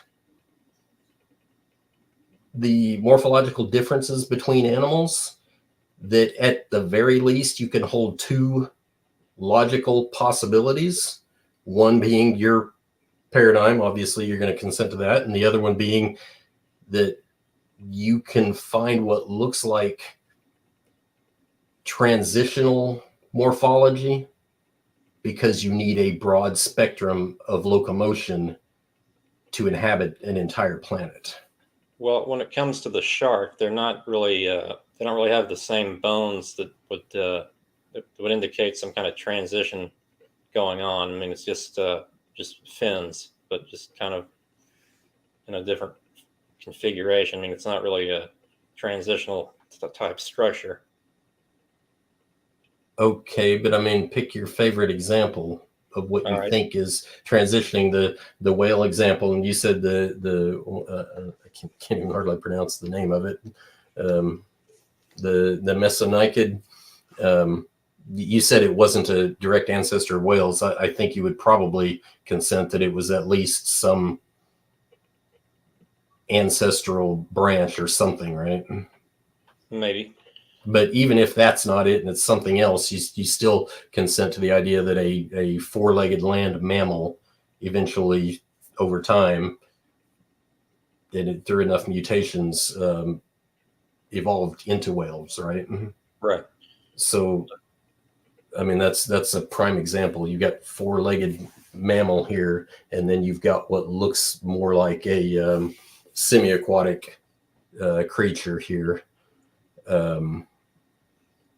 Why wouldn't creatures that can operate well in the mud exist in a complete ecosystem? Well, they would, but I mean, it's not going to have like half of a functional something in the sense that you mean. I mean, it's going to be adapted to its environment, but it's going to change over time. The ones that are adapted better to certain changes or new environment are going to. So my question though is it not logical to suggest that things like Ambulocetus or something that looks along those lines can exist because of deliberate design? I mean, you could say that, but their morphology just indicates they're related, just going down the line. Well, that's kind of what I'm saying. There's the morphology in and of itself. It's assumed evolutionary morphology that you can take a leg like this Mesonychid and morph it into what Ambulocetus has in the front legs. It's an evolutionary assumption, but where have you actually seen that happen? You haven't. Basically, if you look at what I've got here on the left side of the screen, this is how fickle the fossil record is. This little image here is basically one of the original representations of, which one was this? Pachycetus. Yeah, this was Pachycetus. This Yeah. is one of the original representations of a complete Pachycetus, but almost nothing was found of it. Only these grayed in areas on this skull here was all that was found, and they turned it into that. And then later, when a more complete skeleton was found, they realized it was really just a four-legged. It was really just a four-legged mammal. Right. But the reason they concluded it was a whale from that skull was the inner ear structure. Yeah, and that's exactly my point. It's a basic homologies argument that doesn't make sense today because you can see them very different forms have the same thing. But when you go back and look in the fossil record, you can literally mistake an entire animal for the wrong animal just because you assumed that only this one animal should have that. Well, it's a pretty diagnostic ear structure, only shared with cetaceans. I mean, you could say it's just homologous. It's something else had it too, but I mean, it's not really the best argument in my opinion. Well, so when you think about things like flight and sight and things like that, you kind of get the same basic problems. So like in flight, for example, you've got feathered birds, you've got bats, you've got butterflies, you've got dragonflies, you've got all these different types of creatures that can fly. You have to go way, way back to find common ancestry in the evolutionary paradigm. In other words, they basically have to pretend that, what's it called, convergent evolution? They have to pretend that flight evolved independently like 6 different times. Sure. And how many times did feathers evolve, for example? None. They were created that way. Well, how many times do I say they evolved? I think in your deal, probably 2 or 3 times. Actually, just one time. Really, just one time. Mm-hmm. I don't think that's even true by the standard evolutionary paradigm. And the only reason I say that, well, and I'm shared not with ornithicians and theropods. It's right with both of them. But in your paradigm, don't you also have what's there's another word for it, and I don't remember it, but it used to be called proto feathers. Right, but that's on the same lineage. That's on the same lineage. I'm pretty sure there are side shoots off of that there only are have side shoots on all the lineages. But how many times did the feather evolve in the main lineage? It's once. You mean panaceous feathers? Well, sure, panaceous feathers are an even better example. Yeah. So anyway, it kind of once okay, but you still got this basic problem that every time you see eyesight in any form up here, you have to imagine that it evolved independently in independent lineages multiple times. Sure, that's true. And so in a design world, it makes sense because, like I said, every animal on the planet, every plant on the planet, every insect, every arachnid, doesn't matter what it is, if it's a living organism, it's got a job to do. And so why does a gorilla have arms similar to mine, or why does a chimpanzee have similar arms to mine? It's because they have a job to do, and that's what's required to do their job. But we're talking specifically fossils here, and I think what I'm pointing out here is that there is a lot of disjunction in the fossil record, more than there is conjunction. You can scarcely point to a handful of places where you think you can pull that core sample and find what you think is a neat sequence. And I don't think you actually demonstrated where I'm going with this. I think what you said was that you find sequential layers and what you expect to be there. What you did not demonstrate is that the organisms you do find are an ancestor or a descendant, or they're not a descendant of the previous layer. You just find what you think should be there. So it might be a starfish in one layer and a trilobite in a different layer, but you don't suppose that starfish evolved from trilobites. So my point is that's another form of fragmentation where all you're seeing is the order you think you should see, but you're not seeing the localized transition through eons of time. Well, you see like feathered dinosaurs originating in the Jurassic, and there's a really good fossil formation in China that shows this, the Taojinshan formation. Okay. Where most of them are coming from. And but it's not just feathered dinosaurs coming out of there. It's small, like shrew-like mammals that lived at the time. It's other types of dinosaurs. It's a whole ecosystem preserved in a time period, basically. And well, that's go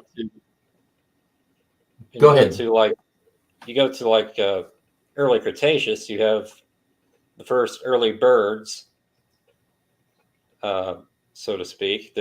Modern birds, you mean? First modern looking birds, yeah.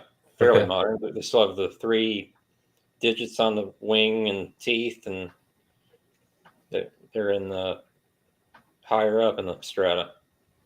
So, I'm sorry, were you done? Yeah, I was done. Go ahead. You mentioned this earlier. I said something about mammals, birds, all that stuff being interstitched with marine fossils, and you said, well, we've got this place in China where you've got all these bird fossils, and they're not interstitched with marine fossils. They are in waterborne sediment of some sort. Sure. Now, some of them are actually found in amber. These are actually mostly volcanic ash related, I think. Okay. And so, like I've already pointed out, those ash layers, volcanic activity is an expected byproduct of mass water flow, particularly, in a localized place where you're increasing water pressure, decreasing it in a very short period of time. So I think what you're going to find, though, is that those ash layers are very compact, and they're not, and they're compact in such a way that would lead you to believe that even the ash itself has been affected in some way, whether it's been transported or just generally affected by water in some way. That's also certainly the case. A lot of those fossils from over there in China are actually found in amber, and you have to have a pretty large chunk of amber to capture some of those fossils, more than just a little teaspoonful, right? And so that's another expected byproduct of a global flood, is that you're busting trees up everywhere and you're spilling large volumes of sap out. And the net result is you literally have to go dig those bird fossils out of the ground because they did not get that way from slow and gradual accumulation. And I might also point out that birds don't typically die in a volcanic eruption anyway, not in mass, because as soon as they hear the ground shaking, they start flying away. And I do know that volcanoes, when they explode, they can be extremely violent, spew ash very, very far. I realize that, but chances are they're going to get burnt. And most of these fossils that we find are not the product of a burnt bird. They're rather well articulated in some cases, at least compared to dinosaurs. Would you agree? Yeah. So I guess my point is, I still don't see the evolutionary mechanism that would capture bird fossils in that fashion if it were simply a volcano erupting and no flood was going on. Well, volcanoes have a lot of outgassing of like methane or hydrogen sulfide. I forget what it is. Yep. And kill everything suddenly without them Sure. even realizing what's happening. So Sure. But then you also expect it to scorch a lot of stuff too, right? And sure, what I'm saying, like is pyroclastic flow, sure, which is just raining down ash from above. It's not like a just really hot kind of environment. so. I mean, hypothetically, the mechanism then has to be, you've got this gas outflow that kills things. They fall over dead. That means they didn't get to move very far, which means they're more likely to be caught in the pyroclastic flow in the hot ash, which means if that's what actually killed those birds in China, why do you have such fine feather detail in them? Why weren't the feathers just fried? Well, pyroclastic flows only go out so far, and the ash itself can go for miles. Sure. But how are you imagining this bird is getting trapped in this ash and still being preserved so pristine with all the feather detail? I guess being killed by gas and then buried by the ash. Again, if the gas was going to kill them, it would probably have to kill them kind of close, because the gas clouds they're going to, what's the word I'm looking for?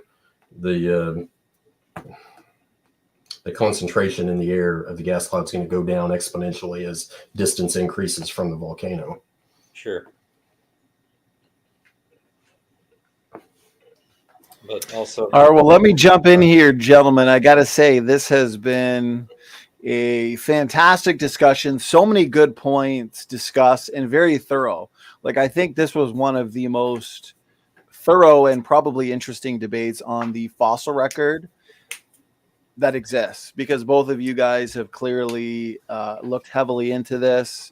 You're both well studied and well researched. That was a very good discussion, and I got a little selfish because I was enjoying it so much that I kept it going for an extra 15 minutes after the discussion time ended. So great job, TRock and Jackson Roe. So what we're going to do now then is move into 5-minute concluding statements. So gentlemen, if there are any points you feel like you want to make that maybe you didn't get a chance to make during the discussion, or whatever it is, this is the opportunity to do so. So let's move into some concluding statements. Jackson, you did start us off with your opening statement, so you get to go first for concluding statements. You got 5 minutes, up to 5 minutes, I should say. Jackson, the floor is yours.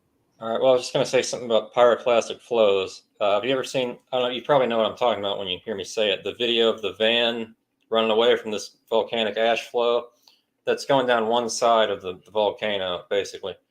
It's not covering the whole area. So that's basically my point. But yeah, I thought the debate went well, pretty thorough. So, yeah, I think it's best explained as time periods rather than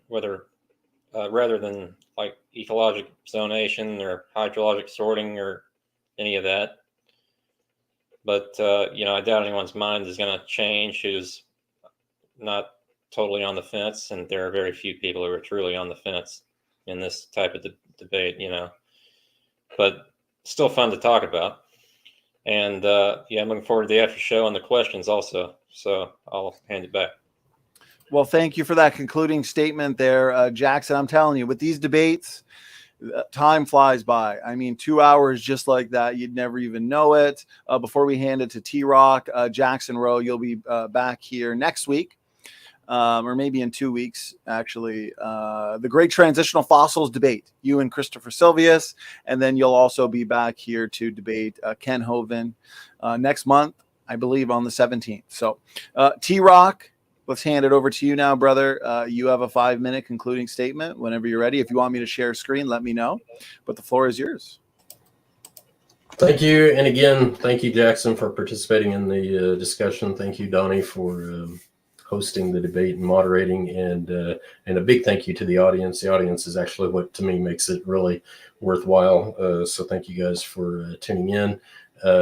Just to kind of reiterate some of the points I was trying to make during the debate is that the number one, time is not evident in the fossil record at all. There are actually much better alternate explanations for why you find things in so-called layer above layer. But the concept of layer above layer is actually a really hit and miss idea in the fossil record anyway. Walk out into any given location and you might only find 2 or 3, maybe 4 of the different epochs in the textbook geologic column.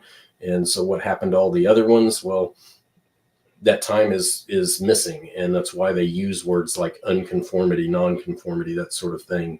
They have angular unconformities, and they've got a slew of terms like that. But that word unconformity basically means that time is missing because there's no erosion, there's no bioperturbation, that kind of thing, that should be there if these alleged millions of years had passed by. Instead, you see very flat layer upon layer. I think one of the biggest mistakes that evolutionists make in general, and so if you're a creationist, watch for this very closely, but they always talk about the flood as if you should mix everything together all the time.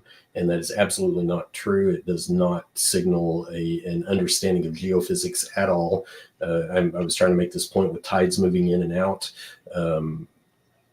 You have sedimentary layers. You have specifically waterborne sedimentary layers.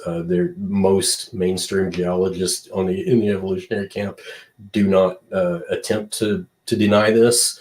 Instead, they do what I demonstrated as being a Cambrian era flooding, and then 65 million years ago, that's into the Cretaceous or whatever, more flooding there, more flooding during in Egypt with Bacillosaurus. They've got floods all over the world, and they're using flooding to explain the presence of the fossils.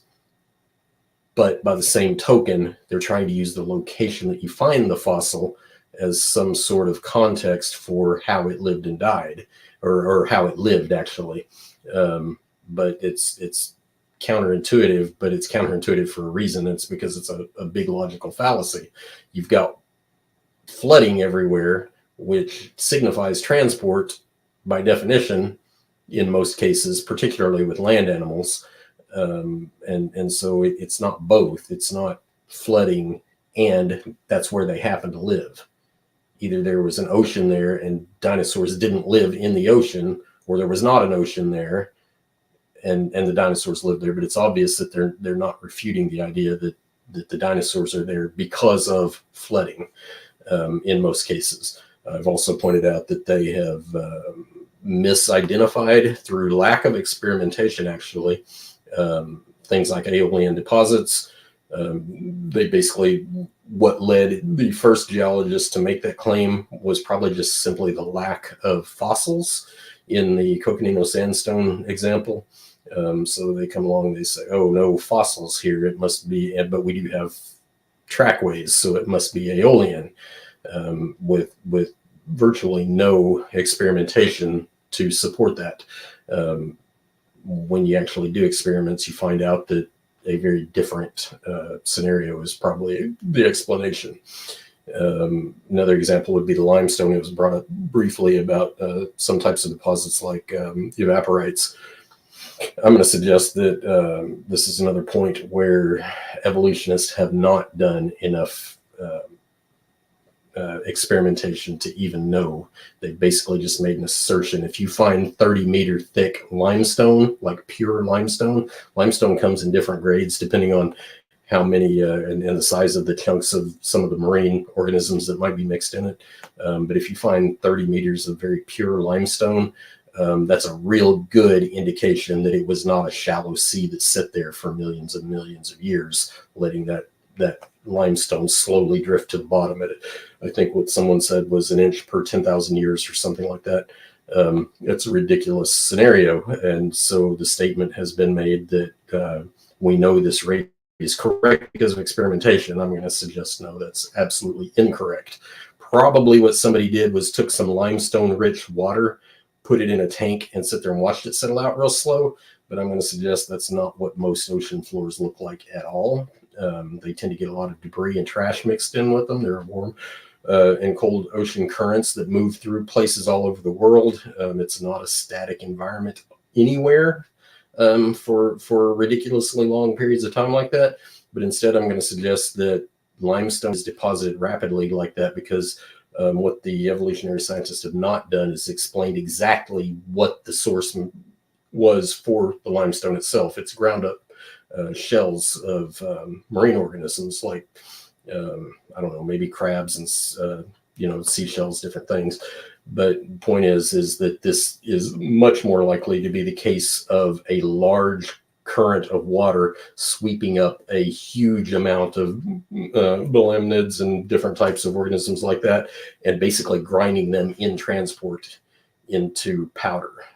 So where you see very pure limestone that's very fine and very low presence of coarse grain in it, it's probably indicative of further transport than some of the lower grade limestones are. Anyway, I think I'm going to close here. I appreciate everybody's attention and patience, and look forward to possibly doing this again with you, Jackson, or whoever's willing. So thank you. All right. I appreciate that very thorough and detailed concluding statement there, TRock. Again, gentlemen, great debate. And as TRock put it there in his final words, we have a Standing for Truth Ministries debate challenge, evolution debate challenge, that we put out at the very end of 2021. We've had debates every single week now because of it, and we have debates pretty well scheduled up until probably the rapture. So if anybody wants to take us on, myself, TRock, Dr. Dino, of course, Professor David McQueen, Matt, LPP, you name it, we're all kind of, we've all got our specific specialties. So depending on what the exact topic is, we will line you up with one of us. So we're taking the challenge to you. So if you want to be a contestant and defend evolution, let us know and we'll set up that debate. So 2022, we want to make it the best year yet for debates. I believe this is our 160th or close to debate hosted now. So if you're new to this channel, go to the playlist section or go to our website and click the playlist titled Debates Hosted by Standing for Truth, and you'll find 160 debates roughly on all sorts of topics. So if you're a debate addict like myself, that'll keep you busy forever. That'll keep you away from Netflix. And also, when it comes to the fundraiser that we are doing tonight, helping this woman in need, I want to say God bless everybody. I'm just refreshing it here, and we are at 70% of the goal, and we still have John's after show as well. So you guys are amazing. God bless you. Anytime we do a fundraiser here, you guys come through. So God bless you guys. I mean, that is awesome. That's great to see. And a couple more minutes of break for Jackson and TRock, as these guys have great endurance since we are going on 2 hours, and they look like they haven't even broken a sweat. So 2 more hours plus an after show as well. So we'll give them another couple minutes of break here and announce the Evolution Challenge debate series continues tomorrow, but also next week. This one's going to be big. Okay, Tom Jump, who's had what seems to be 100+ debates, Dr. Kenthoven, debate legend, I guess you could say. He's going to be at 270 debates. So these are 2 seasoned debaters. They're going to be hashing it out on the 8th. March 8th is Evolution, a Reasonable Scientific Theory. And then tomorrow, call me emo. And Ken Hovind, is there reasonable evidence for evolution? I think this debate is going to be a lot of fun. Some great questions and discussion is going to take place during this debate for sure. Then on the 3rd, it continues. I'll be debating Luca Medugno. Is there evidence for human evolution? I am pumped for this one, especially because this is kind of the topic I'm primarily focusing on now, because we as a team are finishing up a book on human evolution that should be released sometime in 2022. Then we'll take one day off from the science or creation evolution related debates. And then we're going to have a debate on the nature of God. Is oneness biblical? Rodney Smith and Kelly Powers, we've had a ton of debates on this topic as well. So guys, please, again, check the website and the debate playlist for those specific debates. And finally, this debate's coming up this month, or I should say March. So in one day for March, does the New Testament teach that Jesus is God? Chris State and Dr. Shabir Ali, these guys are both powerhouses in the debate world. They've been around the block. They're both seasoned, well-educated. That is going to be a big debate. I'm really, really pumped for that. And I mean, March is just huge, guys. March, we have so many main events. It is almost overwhelming. So the big justification debate as well. Does the Bible teach sola fide, salvation by faith alone? Dr. Robert Sungenis and Kelly Powers. Professor David McQueen, he'll be here, I believe, 1st or 2nd week of March as well. The Great Age of the Earth debate, Professor McQueen versus Snake Was Right. And Professor McQueen again in April. So as a ministry, we are busy. We're pretty much all getting in on some of these debates. If I can find the thumbnail, we've got in April, the Genesis Flood debate. So Jason Torn and Professor David McQueen, they are going to be debating the Genesis Flood. That's going to be fun. All right, TRock and Jackson Roe, the break is over. And again, let me just announce Logical, Plausible, Probable after show plus Fundraiser kicks off right after the debate ends. High probability of dumpster fire. So the last after show, I was pretty much there the whole time, plus the 2.5-hour debate that took place before it. And I'll probably join a bit tonight, but John, it's always tempting. You're burning me out, brother. So I'll join for a bit. And then I've got some prep to do as well for my debate coming up. So we got a lot of great questions here, guys. I'm going to set a timer and we'll just kind of get through as many questions as we can until the timer goes off, if that sounds good. We'll try and cap this debate at 2.5 hours. So we're at 2 hours and 5 minutes now, and we'll get through as many questions as we can, just so certain people can head over to the after show. And what we usually do on this channel, whoever the question is for, we'll just make sure they get the last word, and that way we can move along smoothly. Okay, guys, I'm going right back to the beginning, and we got a super chat that has come in from Christopher Sylvia. So Jackson, Christopher is coming at you. You and him are scheduled for a debate in a couple of weeks. So here we go. Here's a pre-debate debate. So Christopher Sylvia's $5 super chat. He asks, question for Jackson. Which fossil has the most compelling transitional features out of anyone that you know of? Well, there are a few, but I'll pick one that's really good. Ichthyostega. It's basically a fish / tetrapod, but it has 7 digits on its hand or its foot. Its front extremity wasn't found, but its foot has 7 digits, and 3 of them are starting to fuse into what you could call a thumb. So it's kind of an interesting transitional structure there.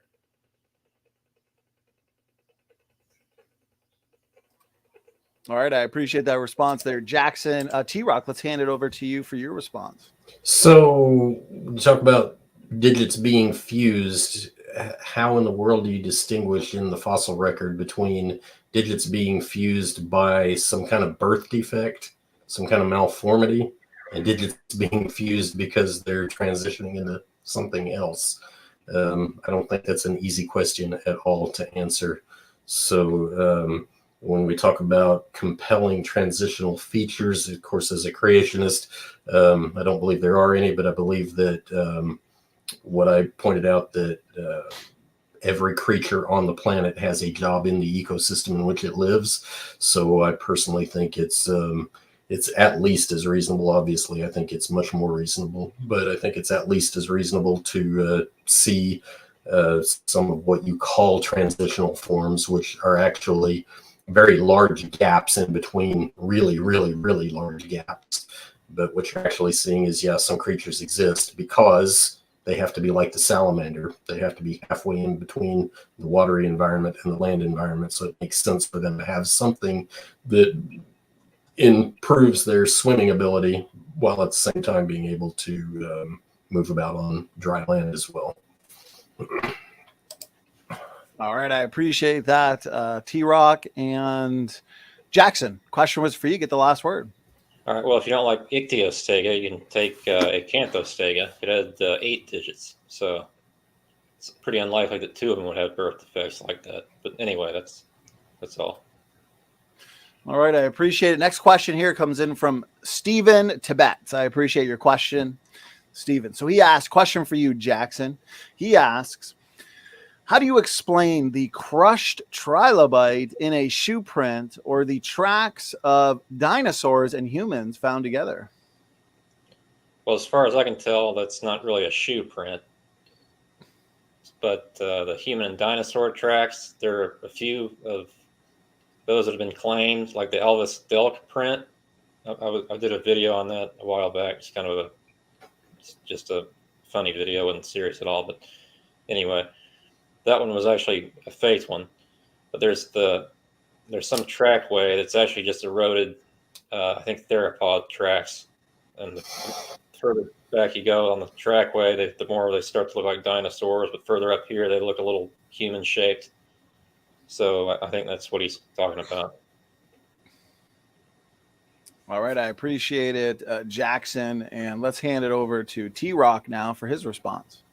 So, crushed trilobite in a shoe print. I've seen some of those pictures, and they're kind of hard to tell, to be honest with you. They do actually look like shoe print, a shoe print, as opposed to some of the other explanations. Nevertheless, I guess as creationists, our basic problem is provenance. Where did this come from? Where is it now? That sort of thing.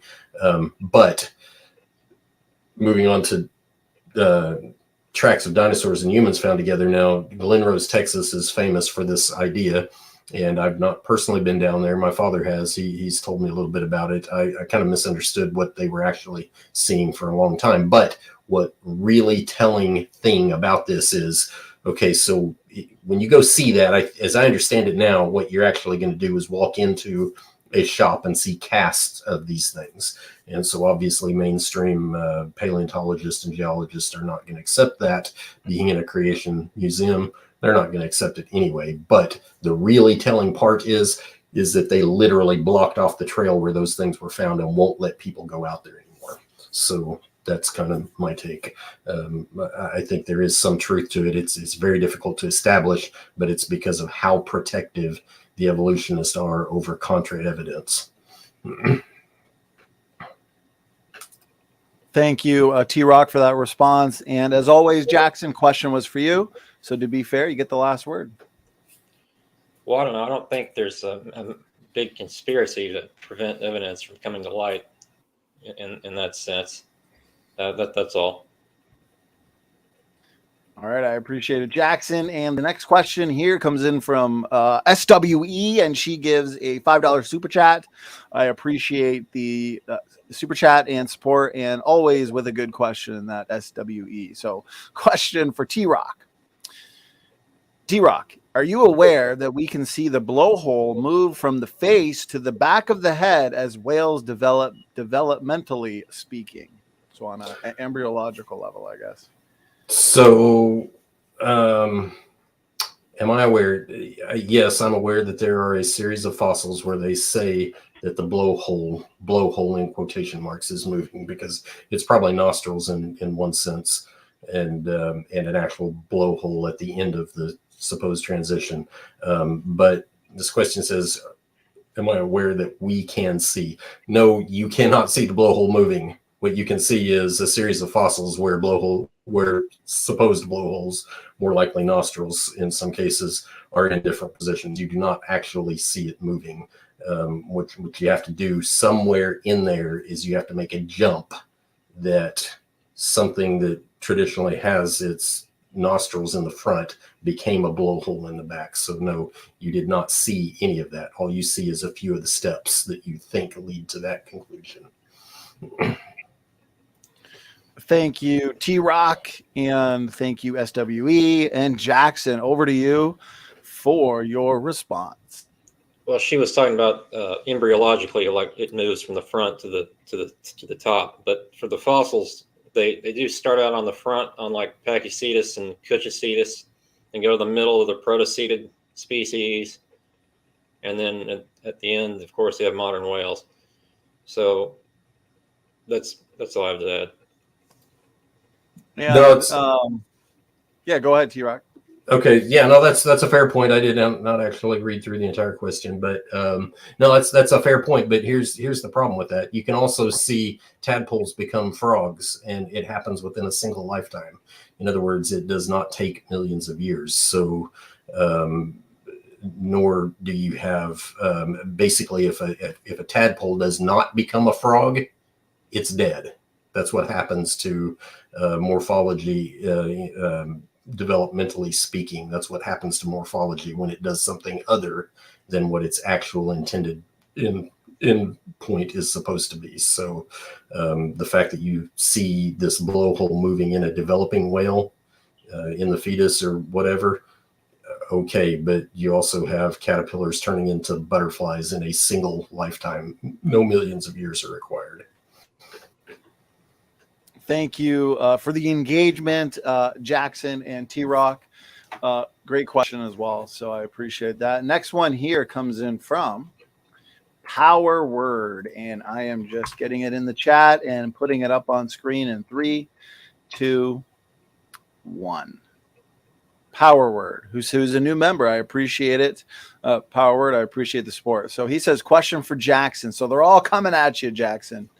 I appreciate you being a good sport tonight. So the question is, did you know that Dr. Jandrich, who put forward the Rhodocetus concept, said he made up the fluke tail and it did not have one? What do you say to that, Jackson? I did know that, and he inferred it, but it may not have had a fluke tail. But they did find the caudal vertebrae of like Paragocetus, which does have compressed caudal vertebrae and 4 legs. So it did have sort of a proto-fluke, almost like a beaver type shape going on. That's all. Over to you, TRock.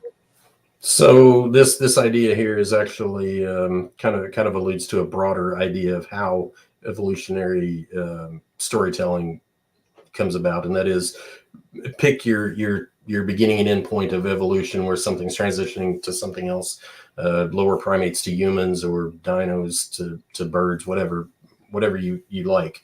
How is that typically accomplished in evolutionary storytelling? It's by taking the primate, making it look a little more human, and taking the human and trying to make it look a little less human, a little more ape, and until you can blur the lines enough and say, oh, look, we've got proof of transition. In reality, you have no proof of transition. The morphology that you see among primates is very broad in a very local modern sense. In other words, short time period that you can actually observe morphologies change drastically in a very short period of time.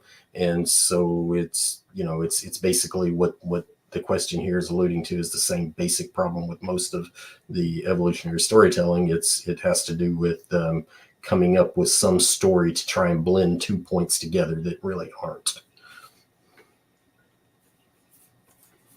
I appreciate it, TRock. And Jackson, over to you for the final word. I don't really have anything to add. All right, let's move on then to the next question again. Logical, plausible, probable. Or as Ramat says, logical, plausible, possible. He's just reminding everybody about his after show. So as we have that up there, let me find the next question. Ooh, another one here from SWE. Let me get it up on the screen for everybody. $10 super chat. So I appreciate the support. Their stupid whore energy. So question is for, I'm guessing it's for you, TRock. So she asks, Rhodocetus pelvis was large like land mammals, still connected to the sacral vertebra, so it could still walk. The ilium was short, which means it used hind limbs for swimming. And she's saying, you know, this is a clear transitional form. What are your thoughts about that, TRock? So pelvis, I hear this talk about pelvis a lot when it comes to whales in particular. And so Rhodocetus is obviously supposed to be one of those transitional forms into a whale. I don't know. I can't tell enough from this picture. Maybe it actually is a whale, and some of their features are just a little too cartoonish. But either way, this idea of pelvis. So if you look at a whale and you say, okay, this whale had a pelvis, therefore it must have walked at one point in the past. Its ancestors walked, whatever. I'm going to say that is a really bogus interpretation, because if you're a 50-foot long whale, I'm willing to bet that you need a pivot point in your spine somewhere to make your tail flipper work properly. And so the fact that there's a joint that somewhat resembles a pelvis is not a surprise to me at all. And so I guess at the very best, the idea of a pelvis in a whale is kind of what I call non-discriminating evidence. It doesn't show you evolution, because it can just as well explain that's what the whale needs to be able to swim. He has to have that pivot point in there. Thank you, TRock, for that response. And Jackson, over to you. All right, I think a better example is Georgocetus, which also had a large pelvis, but it was disconnected from the vertebra, which means it basically couldn't do anything with its legs except have them hang there, maybe kick a little bit, but it definitely couldn't walk on land. And that's all. All right, I appreciate it. TRock, question was for you, so you get the last word. Well, if it couldn't walk on land, it's not going to serve as a very good transitional fossil between land animals and whales. But sometimes what they're calling hind legs might be the reproduction claspers, and at the very least, they may simply be an appendage that assists in swimming, particularly probably at low velocities or very close to the seafloor, something like that. Anyway, the point is they probably have a very high function and don't signal anything that has to do with transitioning.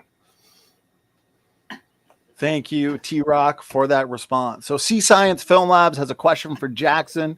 Jackson, typically you put forth Littlefoot, Australopithecus prometheus, as a good example of a transitional form. Sea Science Film Labs wants to know, what about Littlefoot do you find to be transitional, or, you know, what's the most convincing features of Littlefoot that are transitional in your opinion? Well, Sea Science is asking about the, do I have any pictures of Littlefoot's sacrum or feet in this one? And the answer is not on the, but the sacrum, there is a sacrum found with the fossil, I believe, but there was an ankle bone and a few other bones found with it. And the ankle bone was square shaped instead of trapezoid shaped, like chimpanzees is for climbing. It was square shaped like ours for walking. So there's half a dozen other examples of skeletal features of Littlefoot that point to feet. Yeah, the feet aren't there, but the ankle and a few of the foot bones are. But everything else about the skeleton, the shape of the spine, the pelvis, says it walked upright. All right, I appreciate that response there, Jackson. TRock, anything you wanted to add to that, brother? Yeah, I'll be honest with you. Littlefoot isn't something I know a whole lot about, but when you look at the pictures here, you can tell very plainly that they apparently believe it's an Australopithecus, which literally means southern ape. So This is just another classic example of where they're attempting to blur the lines to make an ape look a little more human when it's obviously just an ape, and the morphology that you do see falls well within modern morphology of living primates. So there's really nothing there for to just transition of any kind. Thank you for that there, TRock. And Jackson, quick final word on that one? Well, I agree it was an ape, and so are we, but I doubt we'll agree on that. But it is on a spectrum, and the skull is very ape-like, but the body shape is more human. So it is exactly what you would think a transition would look like. Which bone again? I don't know. Which bone? The ankle bone? Is that what I was talking about? Yeah, I guess he's wondering which bone is transitional. Oh, I was talking specifically about the ankle bone, but yeah, the ankle bone, right? Ankle bone there, Sea Science Film Labs. Okay, so next question here comes in from Laurel and Hardy the Greatest. Stand for Truth, a question for Jackson. Where are millions of transitional fossils between human and chimps? What about other animals, birds, plants, and fish? Why are we not still finding them? they discovered a new transitional fossil like a couple of weeks ago, arthropod from the Cambrian, transitional arthropod. But I've cataloged about 2,500 genera of them, so probably translates to 3,000 or 4,000 species. I spent way too much time on that project, but yeah. Over to you, TRock. Okay, so where are millions of transitional fossils between humans and chimps? Well, there are none. All fossils. One of the things I was pointing out earlier with the Bacillosaurus example is the fragmentary nature and how subjective interpretation can be. So again, just about anything can be made to look like it's transitioning by trying to blur the lines in some way, when in reality they're just follow the normal morphology that you see in everyday life. But as fossils go, here's one of the problems with in the way evolutionists interpret the geological column and the fossil record in particular. Take a living organism, take a mouse out of a mouse trap, throw him on the ground outside, and tell me when it becomes a fossil. It won't. That is essentially what a lot of the evolutionary paradigm is. It's either something died and slowly got buried over a very long period of time, or it's a whole bunch of mini catastrophes. It's one or the other. And obviously, slow and gradual fossilization does not happen in real life. Wouldn't matter if you threw it on dry ground, threw it in the mud, threw it in the water. It wouldn't matter. It would not ever become a fossil unless it was very quickly buried. So all of the fossils that you find in the flood sediments anyway are from catastrophes. So the weird position that evolutionists find themselves in is, how come you have so many mini catastrophes and yet so much time? Where does the time happen between each mini catastrophe? I appreciate that response, TRock. And question was for you, Jackson. You can have a quick final word. Well, I agree. Fossils do get buried rapidly in one way or another, usually. But, well, always, I would think. But, think about a localized flood. How many of those do you think happened today on the Earth? Probably dozens. So over a course of millions of years, that's a lot of fossils. That's all. Okay, thank you, Jackson and TRock. Great Q&A so far. I got to compliment the audience for our debates. We really get a lot of great questions that come in. So one clarification question for you, Jackson, and then we'll get to the real question. Okay. Sea Science Film Labs wants a clarification on your previous question. A couple questions ago, maybe. The ankle bone looks transitional or fully human on Littlefoot? Well, it looks more similar to a human. It doesn't look exactly human. And then was it connected to the rest of the find? Was his last clarification. The ankle bone actually wasn't connected to the rest of the find, but the rest of the find was actually in articulation. And the ankle bone is the one that was most human-like, you're saying? Well, the ankle bone was human-like, but the pelvis is also incredibly human-like, or any other features you can think And the of. pelvis was connected, And it was connected, yeah. to the ankle bone and the pelvis, the two most human-looking features of Littlefoot. Well, I just used the ankle bone as an example, but it does look pretty human, and the spine looks very human. And Spine, ankle bone, pelvis. pelvis, knees, femurs. I mean, I can pick anything from the neck down, really, almost. Anything from the neck down. Yeah. Post cranium. Oh, okay. So there you go. Sea Science Film Labs. Hope that helps. I appreciate it. And here's the actual question. Trucker asks, how would a person be able to distinguish a transitional fossil from an extinct lineage fossil? For you, Jackson. You can't always. Sometimes there are side branches, and I mean, like Paranthropus, for example, we know they didn't go anywhere, but they're still considered transitional as that they're in part of the same lineage. So it's kind of a weird question to answer, and kind of hard to answer in that sense. I'll just end it with that.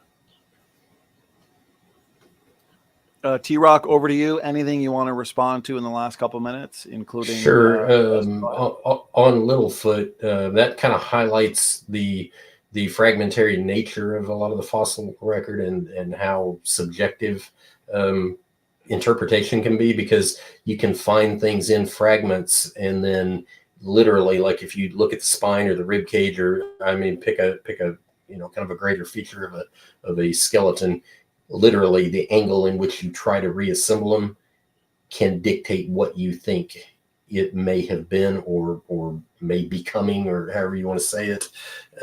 So it's not this, it's almost never this clear cut, oh, this is an obvious transition. And so this particular question here that's on screen, how would a person be able to distinguish a transitional fossil from an extinct lineage fossil? No, this is a great question. It's one of the points I made earlier. Evolutionists are constantly having to walk back when something went extinct, and so they can't possibly tell when something actually lived, when it evolved, when it came onto this. All they know is the first instance they find a fossil, and that first instance, again, you're going to find it in a layer that's not in an entire geological column setting where you've got representative layers for every. That's not how you're going to find it anyway. So again, elevation. What are we higher up? Are you talking? Was it on a mountain, or what do you mean by higher up? It could have very well been what you call a higher layer in the geological column, but a very much lower elevation towards sea level. So yeah, one of the greater points I think I wanted to make here was that these types of mistakes in interpretation are super common, and they literally go decades before getting corrected. But they do get corrected eventually in many cases. I appreciate that response there. TRock, Jackson, over to you for a quick final word. All right, well, back to Littlefoot. The story of how Littlefoot was found is they found the limestone was being excavated from a mine, and they found the ankle bone and the foot bones, or at least the ankle bones, one of the foot bones, I forget. And they thought, well, there must be a full skeleton down there somewhere. And sure enough, they found it fully encased in limestone. It took years to fully get it out of the limestone. So it was fully articulated. It wasn't fragmentary, almost complete, 90% complete skeleton. So that's all I have to say. Okay, thank you for that response, Jackson. I appreciate the responses from the both of you. So great questions, great responses so far. And the next question that comes in is from One God Is Now Here. I appreciate the support, $25 super chat. God bless you, brother. Question for Jackson. Since all of the layers represented in the geologic time scale are not in the Grand Canyon, what is your best speculation about what happened to the layers that are missing? Some of them could have been eroded away. Some of them deposition could have been slow in certain areas. Like that's what the great unconformity is. It's an eroded layer. So something like that. I really don't know, but that's my best estimate. Over to you, TRock. So yeah, if you are going to suppose erosion happened, I mean, what kind of scale of erosion are we talking about? Are we talking about global flood type erosion, or are we talking kind of a localized something, a riverbank overflowing or something? What type of scale are you talking about? It matters here because when you go out and look at these formations where you see layers that are missing, what you see is a very thin, fine boundary between the two. And it's been pointed out, and of course, that's why they use kind of obscure terminology like unconformity. To a person who's not in that line of study, they would have no idea what unconformity really meant. It's a way of kind of obscuring what they're actually seeing. What they're seeing is not localized erosion. If it were localized erosion, you would not see this flat, thin boundary where the contour matches, perfectly parallel no matter how far you go. That is not what you would see with a local erosion. What you would see is some channeling down into the layer underneath, and the only places that happen is where you can demonstrate that the layers have actually cracked and allowed some seepage, but it's distinctly not erosion. It's basically seepage of stuff falling into a crack, as opposed to wind or water erosion, either one, cutting channels or cutting, little passageways through there. So yeah, erosion, not a good answer for evolutionists at all. Thank you there, TRock. Great question. I appreciate the support there. One God is now here. Jackson, over to you for a final word on that one. I thought his name was God is Nowhere. No, I'm just kidding. I knew. I originally used to say it like that by accident. Yeah. No, but no, I don't have anything to add. All right. TRock, I think we're going to have to set you up with a debate, Mark Drysdale and TRock on a similar topic to this, the big showdown. So, Mark, we will be in touch. That'll be fun. I am all for it. We'll add it to the list of epic debates. Okay, so now I want to make sure I got through these super chats, and I believe I did. Just looking here. Yeah, I think we're pretty well caught up, and maybe we'll kind of start wrapping it up with one or two more questions. So this one comes in from Dustin Buck. Dustin Buck asks, your best bud here, Jackson, how long does it take for Bacillosaurus legs to become vestigial? And why don't we see the transitions in the fossil record? Supposedly, there should be dead ends. Where are they? Well, we've been talking about the whole time. There are like 50 species of whales between Bacillosaurus and Bacillosaurus. But yeah, Dustin Buck really didn't like me. I don't know what the deal is. But anyway, that's all. Over to you, TRock. Yeah, I think, I don't think I can quote him verbatim, but Jackson just said something like 50 species between beginning and end point in whale evolution there.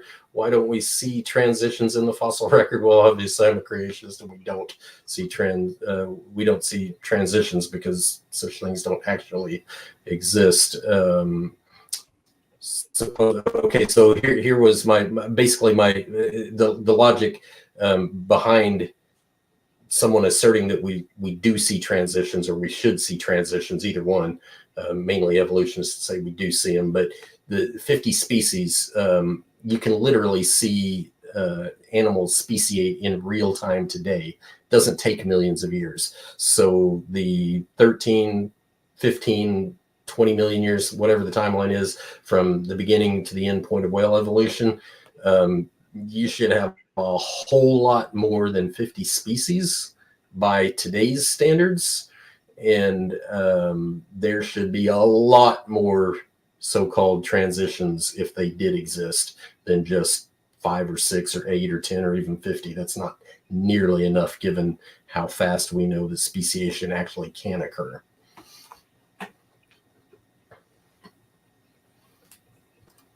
I appreciate that, TRock.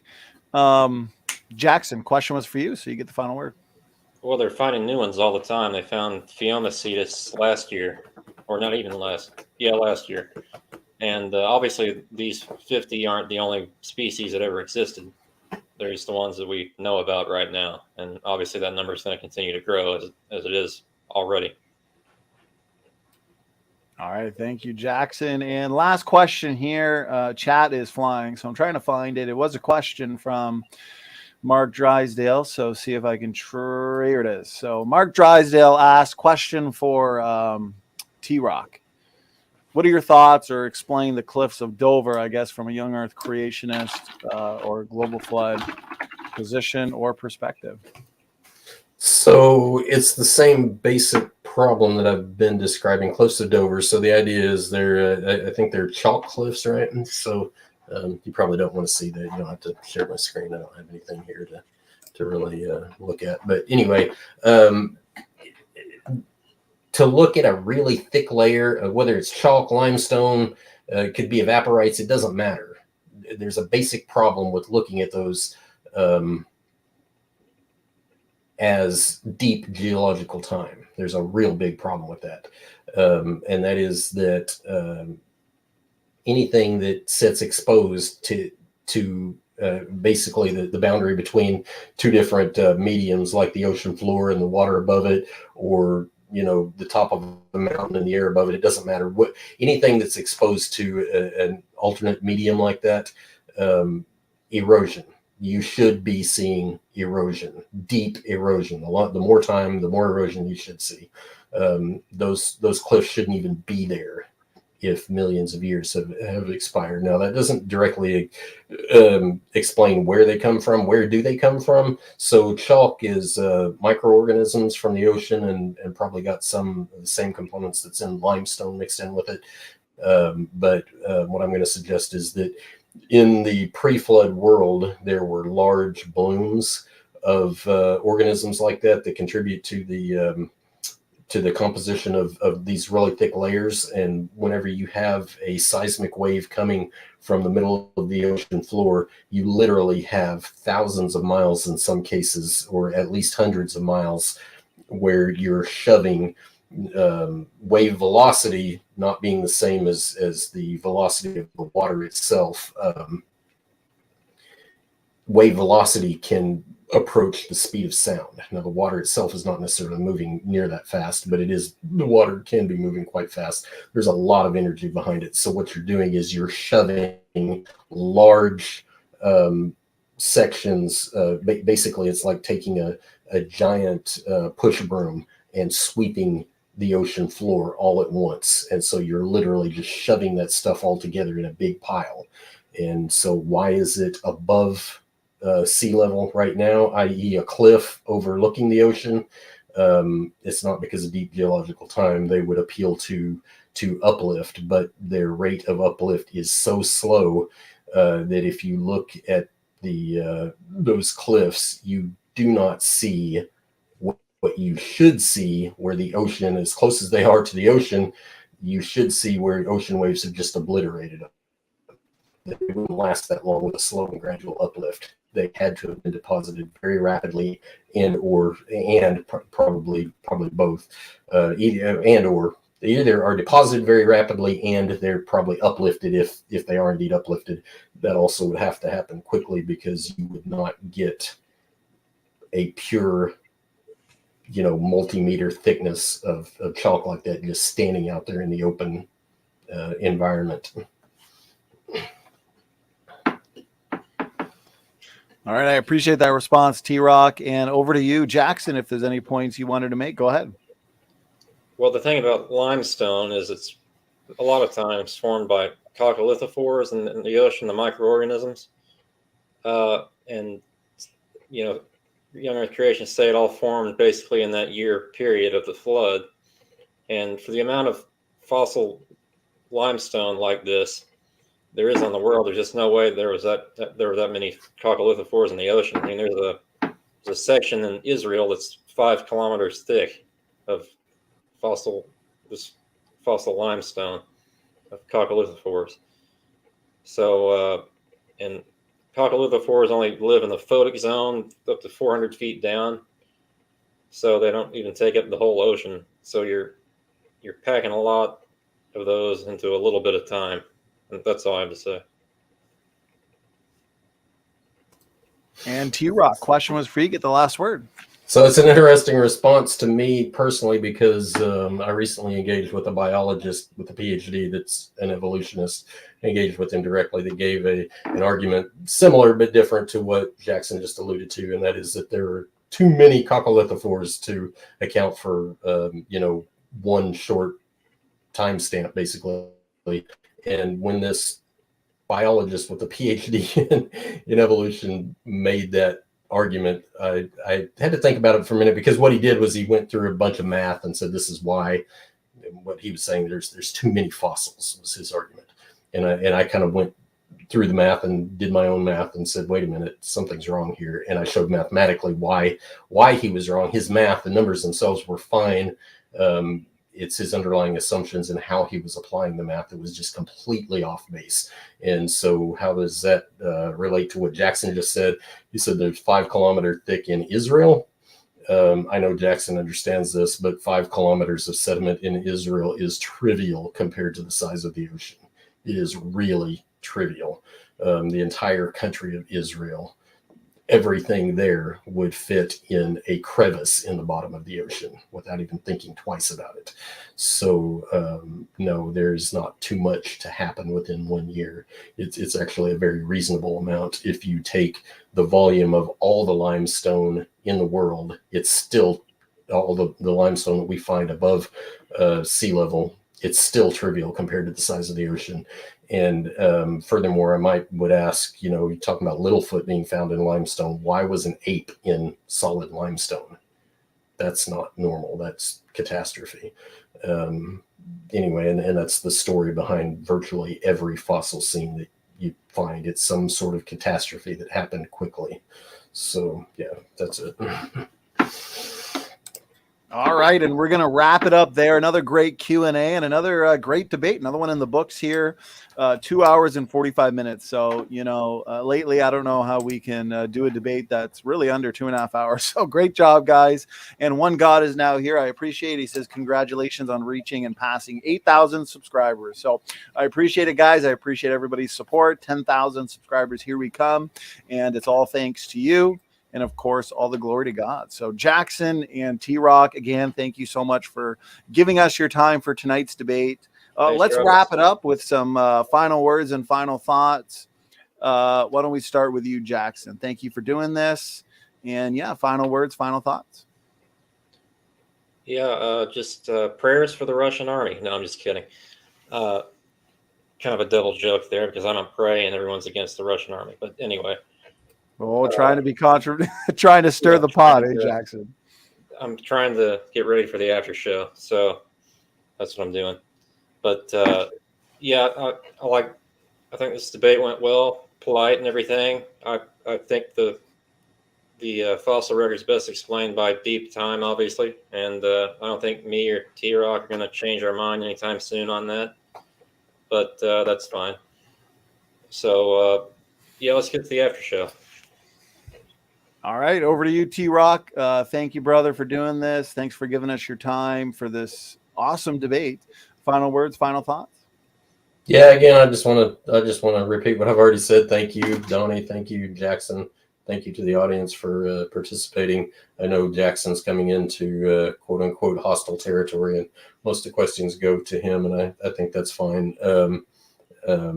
I heard a lot of things. If we get a chance to run it back again in the future, Jackson, I think one of the things I would ask of you is to demonstrate how the passage of time happens at any particular point in the fossil record, as opposed to, give an actual mechanism that says this is how we know the time has passed between this point and that point. So other than that, I think I made a pretty solid case that most of what you see in the fossil record is catastrophic. Mammals don't belong in limestone, and dinosaurs don't belong in waterborne sediments, and transitional features are really spotty and hit and miss on where you find them in the world in general. So, again, dinosaurs don't live in the ocean floor. So you didn't find them where they live at all anyway. And that's key to how you interpret the fossil in general. And then the fragmentary nature, of course, of things like Littlefoot and I mean, pick one, Pachycetus, doesn't matter. Every one of them is so fragmentary, you can make any story you want to out of them. And of course, we never even touched on dino soft tissue, an aspect of fossils that I didn't really get into because I thought it was probably a little too deep and off topic directly, but it is very relevant part of how you interpret fossils. So anyway, thanks again to everybody. Hopefully we'll get a chance to run it back again, but look forward to doing this again sometime in the near future. Well, I appreciate that, TRock. Yes, we will start working on some more debates with you, probably starting with Mark Drysdale on a similar topic. So again, gentlemen, awesome. thank you so much. Yeah, if you're up for that, of course. So great debate, and logical, plausible, probable. Again, after show and fundraiser. The fundraiser guys, thank you so much. Looks like we made it to like 75%, something close to there. So we'll finish it off over on Logical, Plausible, Probables channel. And Stephen Tibet's amen. Prayers for the world. A lot going on right now. So prayers, and of course, prayers that many would turn to the Lord in repentance. So including you, Jackson, we're praying for you. So we'll see you. We'll see everybody over at the after show. I'm going to let these gentlemen out, and as I've been doing lately, I'll make my way back in here just for a couple minutes to go over some last-minute announcements and reminders for everybody. So until we see you guys again in just a minute or two, and then the after show, God bless. Thank you again, TRock and Jackson Roe, and we will see you soon.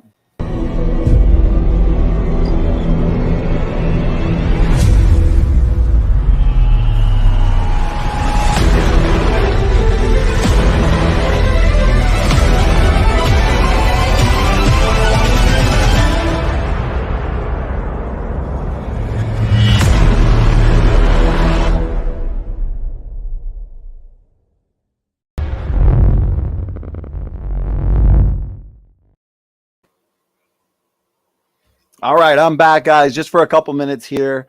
There we go. Another one in the books. That was a ton of fun. Very thorough debate on the fossil record. So I really enjoyed it. Share around these debates, share around this content. And again, anybody who's interested in engaging and participating in this evolution debate challenge series that we put out, please shoot me an email. As everybody can see, we are putting on a ton of debates and a ton of shows for you guys. So I'm starting to fill up April and May now. So again, just make sure you guys are staying up to date on the upcoming live stream section. And the fun continues tomorrow. So reminder, we will be back here tomorrow at 8 o'clock. Is there reasonable evidence for evolution? Call me, emo, and Dr. Kent Hovind. So, I promise you guys, you're not going to want to miss out on this debate. This one is going to be awesome. Also, midway through the month, we're going to have Dr. Ken Colson back here with us. He's a blessing. He's doing great work. He's doing a fantastic series right now over on his channel, focusing on phylogeny and dinosaurs. So check that out. That's been pretty awesome and informative. We'll be back here in a few days as well. I'll be debating Luca on is there evidence, scientific evidence for human evolution, as well as later on in the week, as I pointed out earlier, we'll be having another debate on the Trinity. Then on the 8th, I mentioned this earlier, I'm pumped for this one, is evolution a reasonable scientific theory? So if you guys like the fact that we're also hosting a lot of like soteriology related debates and debates on the Trinity. Last week, we had a great debate. This was a ton of fun on an important topic, the total inability debate. CJ Cox and Dr. Leighton Flowers. That was awesome. So check that one out if you have not yet seen it. And also at the end of March, again, another soteriology debate, Reverend John Crawford and Pastor J.D. Martin, two great brothers here, well-studied individuals. They're going to be debating salvation, topic of soteriology. So free grace or lordship, and more debates on evolution. Is evolution a reasonable scientific theory? Brian Emery and Dr. Ken Hovind. I appreciate Brian Emery's sense of humor there. This one will definitely be fun. So again, I want to thank everybody. We have hit the 8,000 subscriber mark. So we did it. And here we come, 10,000 subscribers. Guys, if you like the SFT gear as well, we've got the Standing for Truth logo shirt here, Standing for Truth shirt in the back, as well as mugs and books and all sorts of cool stuff for everybody. Check our shop website, creationistclothing.com. You can also get the heterozygous Adam and Eve in shirt form. You can get it, I believe, also in a mug. Maybe not a hat yet. I'm not too sure. But also, I pointed out earlier, we're trying to hit 100 patrons for 2022. So if you guys want to help support Standing for Truth Ministries, keep us running full time and putting out full time content for you, you can support us on Patreon for as little as like $1 a month. So we just have a goal to hit 100 patrons, and whatever you can do to help support us, that would be much appreciated, guys. So I think that's it for now. We've done plenty of announcements and reminders throughout the debate as well. So, guys, I guess we'll see you over at Logical, Plausible, Probables channel for another epic after show. High probability of being a dumpster fire. So probably right about that, John. The last after show for the Kent and Mark debate was awesome. Actually, probably deserves a re-listen. We touched on a number of fun topics. So have a good night. Power word. That's a great way to end it. So have a good night, everybody. And thank you so much for tuning in. Thank you so much for keeping the live chat lively as always. And another debate filled with great questions for the audience. So until we meet again, Standing for Truth is out.